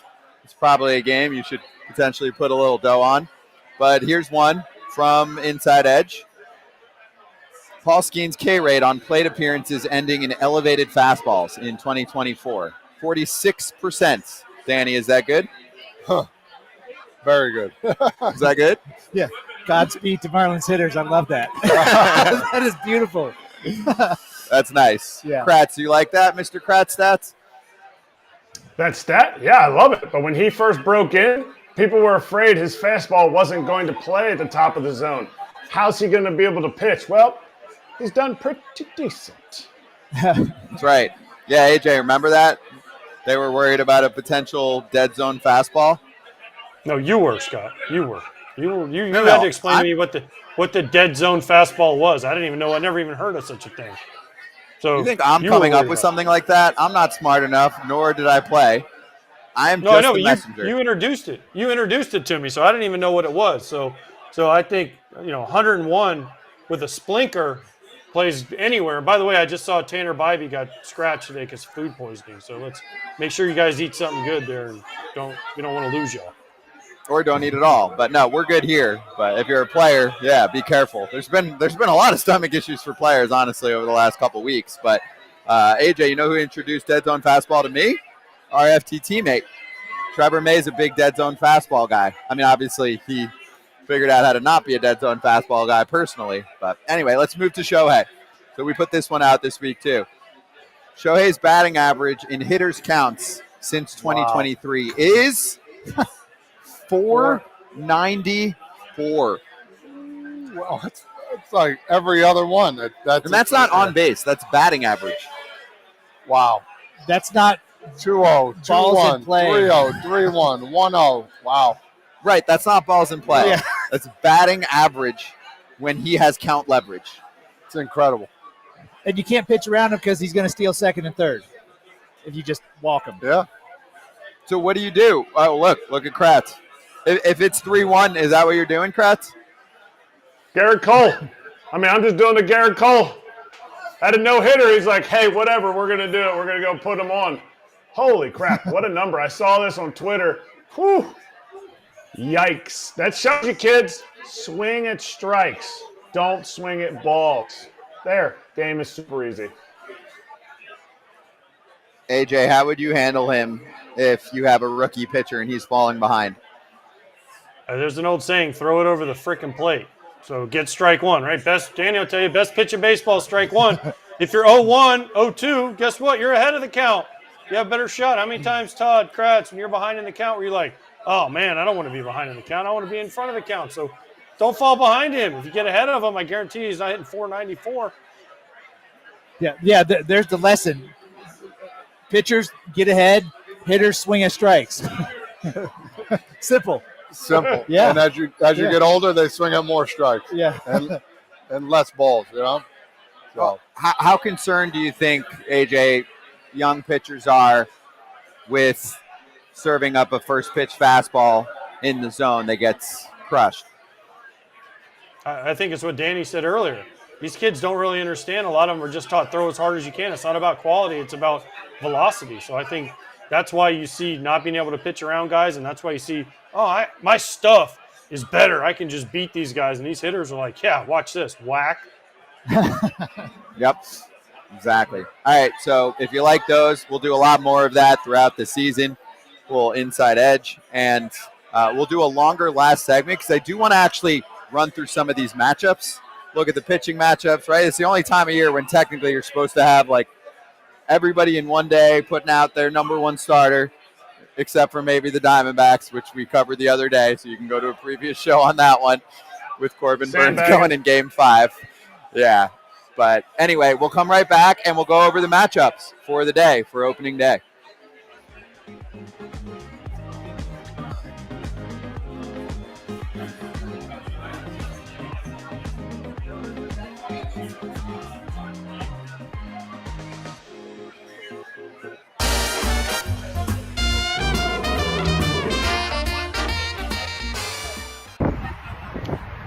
What's up, my people of FT fan? What's up? It's Parlay Pap coming to you live opening day.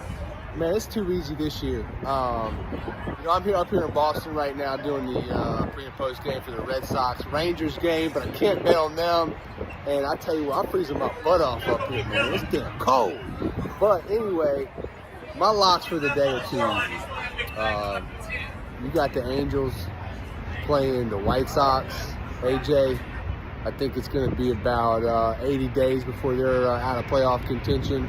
So I am definitely taking the Angels today at the White Sox minus 150, putting them in a parlay with the Pirates, Paul Skeens at minus 150. Parlay them again. Let's get some cash.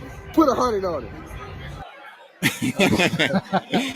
Parlay Pap is back all season long. AJ, you want to follow that with your crazy parlay? No, you know what I want to say to Pap? It's a new year, damn it. Quit picking on the White Sox, okay? I picked your Red Sox to win the AO. Be nice to the poor White Sox, okay? They don't have any money. They don't have any players, right? So quit picking on them. And you know what? And against Scott's Angels, the White Sox are going to win today. So take that, Pap. Killing your parlay already. So here's my parlay. I took a parlay already. I took overs today. Why? Because everyone's like, oh, the starting pitching matchups. But I took overs. I took over 8 in the White Sox Angels because I think they're going to score some runs just because neither pitcher staff is that great. Kikuchi, they're not going to go that deep. We all saw how the White Sox bullpen was last year. They didn't fortify it with a bunch of dudes you heard of. So that's an over 8. That's easy. And then the Tigers and the Dodgers. Why? Because I don't think either starting pitcher can go deep enough into these games. And I think one team will break out, whether it's against Skubal or Snell, and score 4 or 5. So, I mean, over 6.5, I feel like, 4-3, 5-2, something like that. Someone gives up a late homer, whatever. That gets me to plus 265. Put 100 on it. I'm off to a fresh start. I'm already ahead of you, Pap. Suck it. All right, we'll do the rest later when we bring on our friend Pete Appel from Just Baseball. But a quick shout out here to get in on the excitement of opening day. Of course, BetMGM's putting out a no sweat token. If you don't win your wager, you'll get your stake back in bonus bets. For more details, go to the app or BetMGM.com. Make sure you sign up for an account. And the promo code is on too, FOUL, F-O-U-L. We'll be right back to go over some matchups. And we got a shout out from a friend in the industry last night.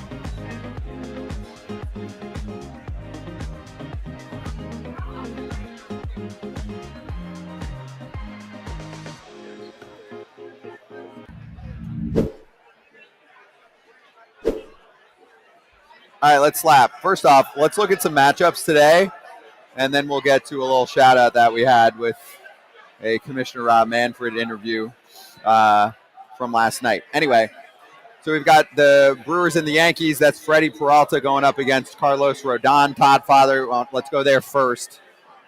Brewers won the division easily last year. They've had trouble getting over the hump in the playoffs.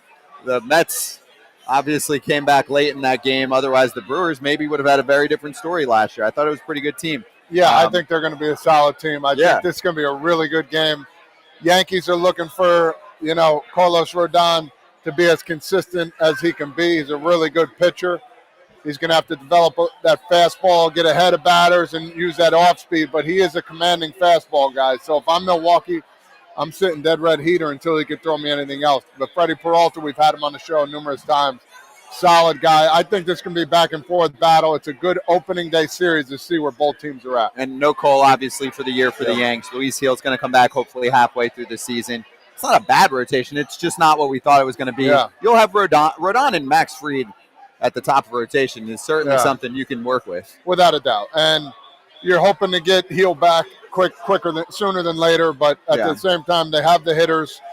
Are these young guys going to step up and be as consistent? Wells, Volpe, Ben Rice. Are these guys going to come to play and help out this squad?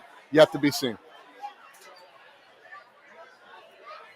Oh, Kratz disappeared. So, AJ, you're up next. Pick a matchup that you like. I mean, Dodgers, Detroit. I mean, how can we not like this matchup? Skubal and Snell, 2 Cy Young Award winners in L.A.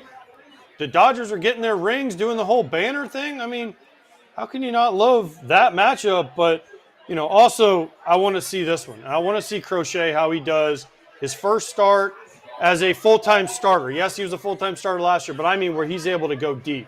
So I want to see how Crochet does for the long haul, not just today. So I'm going to go with the Homer game today since we're here in Cincinnati. And I think, Todd, when you were talking about Hunter Green earlier, I just cannot wait to see this dude go out there and shove it. He's matured so much over the last year or so. I feel like he's stepping into that role as a true ace, and I would not be shocked if he gets some double-digit strikeouts if they let him go deeper into the game today. Kratz, I don't think is alive yet, but he likes Dodgers, Tigers. Yes, we already went over that one, Kratz, but that's okay. We still love you. Anything else stand out that we really like? Oh, we want to give this to Toddfather right now? Okay, let's go for it. Todd, you got a little note.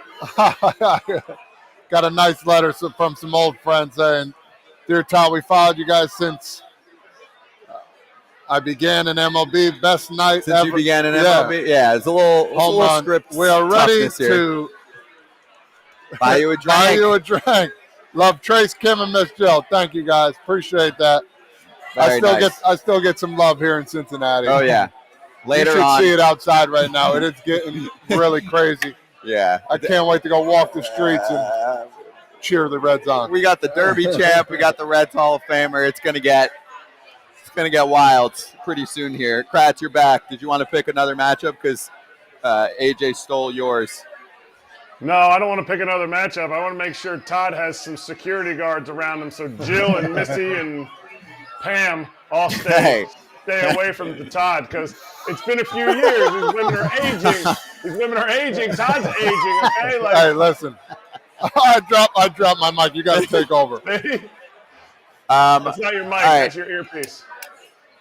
That's right. Let me get back to one that I like. By the way, AJ, you'll like this.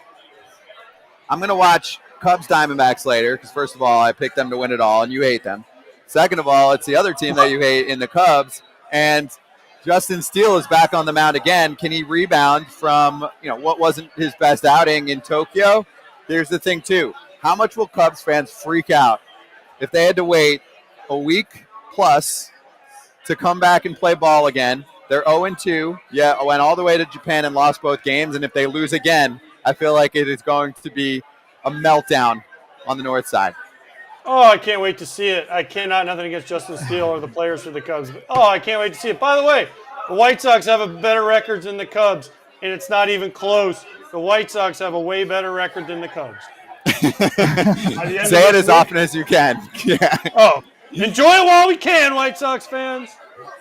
By the end of this week, they'll still have a better winning percentage unless we think they're getting swept by the Angels. If the White Sox say take a game and the Cubs say lose a series to the Diamondbacks, they'll still have a worse record than Chicago. By the way, throwing that out there. Return. Speaking of the White Sox, Tim Anderson's return, Yoel Moncada's return to the White Sox, to Chicago.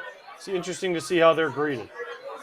They did have a lot of turnover, the Angels, AJ. They did a lot. I don't know what it's going to look like, but if you look at their roster at the end of the season versus what they're throwing out here on opening day, not a ton of similarities. Obviously, some of that's injury-related. Trout wasn't there at the end of the year. Neto was, or I guess he got hurt at the end. Now he's not going to be ready, so Tim takes over. It's a very different-looking lineup to start the season. Yeah, and very different just team in general. So it's going to be interesting to see. I just want to see the reaction, though, to, Tim Anderson back in Chicago, Moncada back in Chicago, just the way they didn't leave on the greatest terms, so it's going to be interesting to see how it goes. How about Clay Holmes, Danny? This one's for you. Going from reliever with the Yankees, and he had a wild year last year because he's closing games. He's blowing a lot of saves. Then in the playoffs, Yanks fans love him again because he was pretty damn good. He's actually got a pretty nice arsenal. He added to it. Mets signed him in the offseason to convert him to a starter. Yeah. Now he's pitching opening day for them because guys like Minaya are out and they're waiting on Senga. From experience, I would hate that.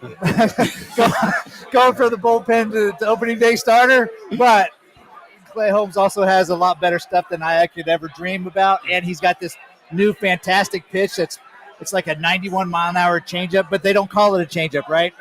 It's got some special name. So now he's got 4 nasty pitches. So it might work out better for him. You know, if you're able to throw in the bullpen in New York and have success, you should be able to go and start in New York, the other New York, and have some success. I don't envy him, but good luck to you, Clay. Yeah, you're in a controlled environment. He's in Houston, right, to start off the season. So it's not, I'm sure New York's like 40 degrees right now. You're in Houston. Yeah, I you don't get to think be it's in the that bad. juice box, nice and Don't nice forget and it's his cozy. birthday. Not bad in the East His Coast. birthday. And it's his birthday. So, I mean, imagine this, AJ. If you told Clay Holmes May of last year when he's closing games for the Yanks, hey, on opening day next year, you're going to be the starting pitcher for the New York Mets in Houston, and Soto will still be your teammate. And it'll be your birthday. I think he would have said, there's no way. There's like 4 things there that couldn't go right. But they all lined up for him to have a good day. So we'll see. Yeah. All right, we have a little clip to show you from the Manfred media tour. He was on Colin Cowherd's show yesterday and said some things, mostly the same things he's been saying, but here's a little shout out. Baseball is like half amusement park, half museum. And the museum crowd, the old school people, they're grumpy. The sky is falling with any change. So yesterday was a great example of that. So Jeff Passan was on, he's a very popular baseball writer for the other place. He was on a podcast, and he said, baseball's in an incredible place right now. They cannot have a work stoppage. And all the seam heads come out of the woodwork. Nobody can compete. Oh, good Lord. The minute the Dodgers-Yankees make a World Series, the sky is falling crowd. Nobody can compete. We need a salary cap. Baseball's never going to have a salary cap. Union's too strong. And nobody has repeated in baseball to win the World Series since 2000? That is the longest streak of any pro league in America and the longest streak in baseball history. In fact, last year, I looked it up this morning, the Guardians, Orioles, Royals, Tigers, and Brewers all made the playoffs. In fact, Detroit won a playoff series. They're all in the bottom half of the league in payroll. The league's never had more parity. Never. But speed up the game with the pitch clock. The purists didn't like it. The change in extra innings. The larger bases. Good God, they suggested the golden at bat used once a game where a star can bat it out of order. People freaked out. Baseball's in an incredibly healthy place. But no sport has more ninnies and whiners than baseball. Not players, fans.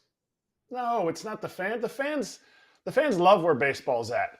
It's the owners spreading this gospel. And we're a show, not a podcast. Say our name, okay? Say it loud, Colin, on your animal network that you're on. So let's just make sure we say it like it is. Rob Manfred's going on his Kratz salary cap tour. Like maybe I could sponsor. Maybe I could give him some hats while he goes on his salary cap tour to, opening day. We got to make sure we have it. Nah. I like some of his takes. What? Some of his takes are great. I'm mad because he should know the name. I was on a show a week ago, so, he knows the name of that podcast. That's the funny part. I was on his show last Wednesday. You've been on a few times. Next time you go on. I'm going to have to make sure. Yes, I'm going to have to make sure that I'm going to be like, hey, some podcast is really, even though, yes, we are a podcast, but, TV show, podcast. It's a show. It's a show. TV show. For everything. Yes, it's a show. But at least we know people are watching because if he brought it up to Rob Manfred, people saw Jeff Passan when he was on, and he said a lot of great things. That's right. The show is available on podcasts, but we are a show, FoulTerritory. And by the way, just if anyone's new to the party, live every single day, 2 hours per day, all season long. Starting again tomorrow will be 1 o'clock Eastern time. So if you're used to that, which I know many of you are and we're complaining about it, we're back. We got all our player interviews during spring training. Now we're back to the normal time starting tomorrow. And also, name another spot besides maybe the league, but I think we've got them beat now on Baseball Talk Hours that covers the game like this. 15 total shows in the FT network. 15 total. Some of them, like Pinstripe Territory and Monster Territory, are on after every single game live on YouTube, so make sure you check those out. But if you want to know more about any of the shows that we have, some of them covering the game nationally, like Baseball America Hot Sheet, Ken and Alana on Fair Territory, which they did earlier today, check that out. Trevor May's weekly show with us, or any of the team shows. easiest way to find it is if you go on Instagram, our bio link has a link tree. You click that, and that basically has everything you need to know. It's got everyone's social accounts, the team shows, the whole deal. So just wanted to shout that out. And then also for the online crowd, we're going to stay on for a little bit longer. Kratz hats, first one of the 2025 season is Cubbies. The Cubs. They got to bounce back. They're the worst team in baseball right now. I like that logo. But that hat's legit. I do That like hat the is legit. Wait, Yeah. bring it back. Run it back. It's a sick color. I haven't seen that the one. The logo's awesome. It's like a baby blue with the actual Cub on it. Ugh, so delicious. Thank you, New Era. AJ, last word. All right. Before we go, I know it's opening day, but this is for you, Danny. Screw your Hurricanes. Bam! Let's go! Let's go, the crowd five. Who cares about the crowd five? And yes, I know Todd's going to make fun of me, but he ain't got no Rutgers jersey like this because they don't ever make the tournament. We did have a bad year. This came out. The last time this came out, Florida went what? Back to back, baby. So here we go. Let's go. I can't argue that because UF's Miami good. has no business even sniffing any of these basketball No, tournaments. and I thought Rutgers was going to be good. I went to UM and Rutgers. These are my two best friends. We both went to UM. Rutgers is my favorite team growing up. It's where my parents went. They have 2 out of the top 5 NBA picks, and they couldn't make it to the tournament. Absolute atrocious year for them. There's no other way to say it. We're going to stay on. We're going to go over more of our picks. FT at Nation Kitchen and Bar at the Banks continues tomorrow, 1 o'clock Eastern time. We'll go up until 3, and then we'll fly home. But we're going to be at the game later tonight, or today really, for the Reds and the Giants. And then there's your little look at the special offers and a little look outside, too, at the party. When I was walking over here, I mean, That's it was nothing. packed. It's 10 times worse now. Yeah, it's 10 times crazier. Oh, yeah. It is. There's no It is. room out there. It is a sea of red in Cincinnati. All of Todd's people. Here we are. We're back. We're about to bring on Peter Appel from Just Baseball, but let's do our locks. Kratz, you didn't do yours yet for the day, so you're up. I got an easy PA parlay. Paul Skeens with the Pirates. Sanchez and Norby are not in the lineup for the Marlins. That's an easy lock. Should have gone run line, but I locked it in before I heard that. And then Zach Wheeler's going for the Phillies against the Nats. I think it's coming out at plus 174, putting 100 down. I like that, AJ, a PA parlay. All right, did we miss anyone? You don't like it? No, I like it. Pap's going to be mad, though. Because Yeah. anytime anybody steals any of Pap's lines, he gets angry at him. So, and then he starts picking on their team. So watch out. He's going to pick against the Phillies and the Pirates the rest of the way, Kratz, just because of you. Oh, he's going to lose a lot of money if he picks against the Phillies. He's got a target. He's got a target on the White Sox back. Sorry, it's not even a target. It's just the entire organization. He's picking against their minor league teams, too. It's Seriously. bad. It's all because we made him go 19 innings one time because he hung a split to Jermaine Dye. And he won't let it go. All right, I'm last. Then we're going to bring our guest on. I got the Mets money line plus 110. Soto's first game. I think the offense is going to bang. It's Clay Holmes against Framber Valdez. Framber actually was very annoying in my life last year when I would pick him in either strikeout props or in games where I was going with the Astros money line. He's been very consistent at the end of the season when you look at his numbers, but he'll have like the game of his life, then he'll get smashed. It's just a tough guy for me to bet on. So I'm going to go with Clay Holmes, actually, giving the Mets a nice little 5 innings and saying, hey, look at me, I'm a starter now, and making David Stearns look smart, at least for one day.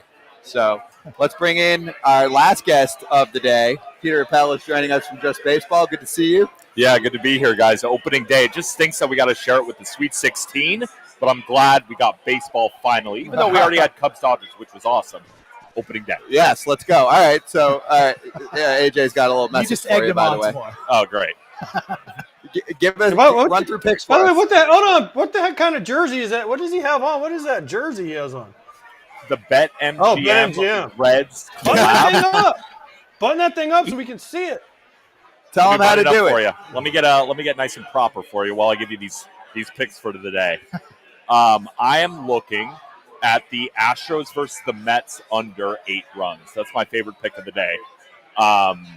Basically, we're looking at Clay Holmes, who has looked fantastic during spring training. He added a kick change, he added a cutter, he added a four-seamer, and he's a guy who I really want to attack early, right? Converted relievers. The scouting report, what is it for Clay Holmes? The Astros probably won't know, right? 6 different pitches. And then you got Framber Valdez, who's got an ERA below 3 over the past 2 seasons, both in March and April. And the Astros bullpen doesn't quite have the same depth that it did in previous years, but it's opening day. We got fresh arms, Brian Abreu, Josh Hader, and then the Mets bullpen adding A.J. Minter to go along with Edwin Diaz, Jose Budo, Reed Garrett, Ryan Stanek. I could keep going. Under 8 runs, Astros Mets. Okay, so going back to Clay Holmes, what did you call that pitch, that changeup? What's it called? The kick change. Kick change. I knew there was another name for it. I just couldn't remember what they called it. That's the sexy pitch of spring training, right, AJ? Every camp you were at, someone had one. They throw it like, instead of a circle. Hold on, let me grab my baseball. They throw it with their like Kratz has it, like with their middle knuckle. Like a knuckle? It's like the weirdest thing. Yeah, they throw it. Yeah, it's like that.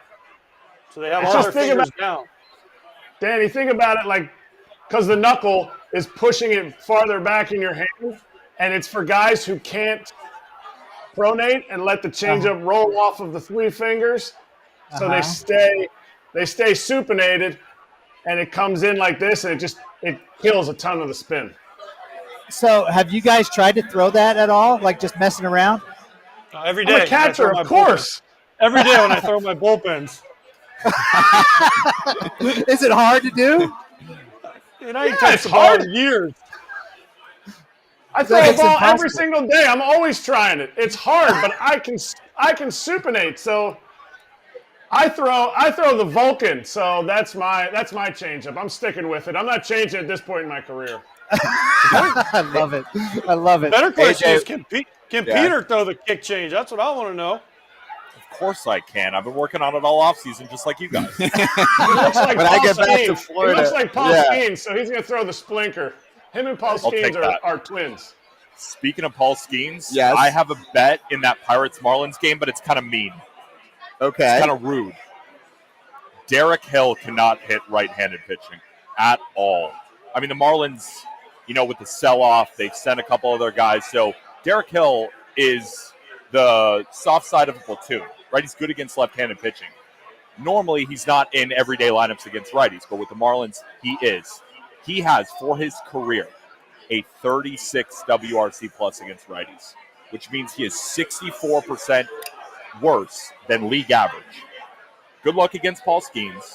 And then, later on in the game, the best 3 relievers for the Pirates are all righties. So if Skeens goes 5, we might see Meza. We might see, I think Caleb Ferguson is their other lefty. We'll have to sweat it. But I took under a half hits, runs, and RBIs at plus 140. So basically, Derek Hill to do absolutely nothing at plus 140. I told you it was going to be mean, but there's value there. Rude. Wow. That is rude. I mean, is he even going to now? He's going to see this. He's going to go deep today. Yeah. He's definitely going to hit for the cycle today, but it is fun, and the analysis is there. I mean, you're saying that he's not even going to foul one off, possibly. I mean, I did take under 1.5 foul balls for him too. That's for the degens out there.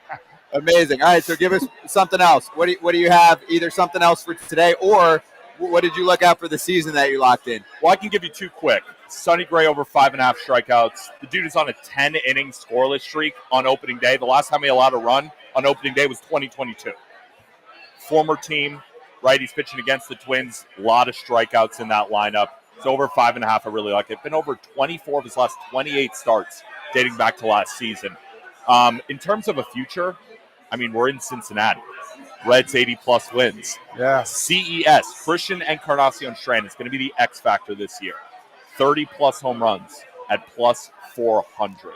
Love those 2 plays. But it's funny, the Reds are playing the Giants. I also have the Giants over 79.5. So I'm just here to have a good time. Wow, you like these teams a lot, huh? Giants, yeah. Well, then how do you think the NL West looks? I mean, if you've got the Giants having a better season, Obviously, the Dodgers are going to be the Dodgers. Is there something you don't like in the NL West that helps them out?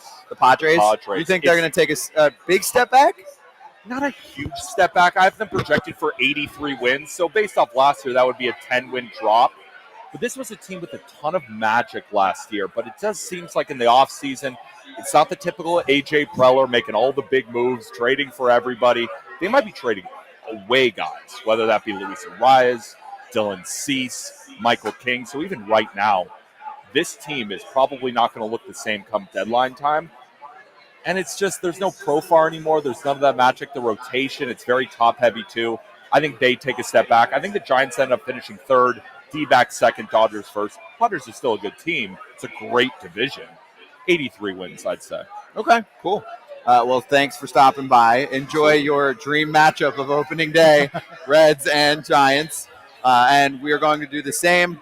AJ, when I get back to Florida, you and me are going to have a catch before the next show. Only splinkers and kick changeups are allowed to be thrown when we play catch.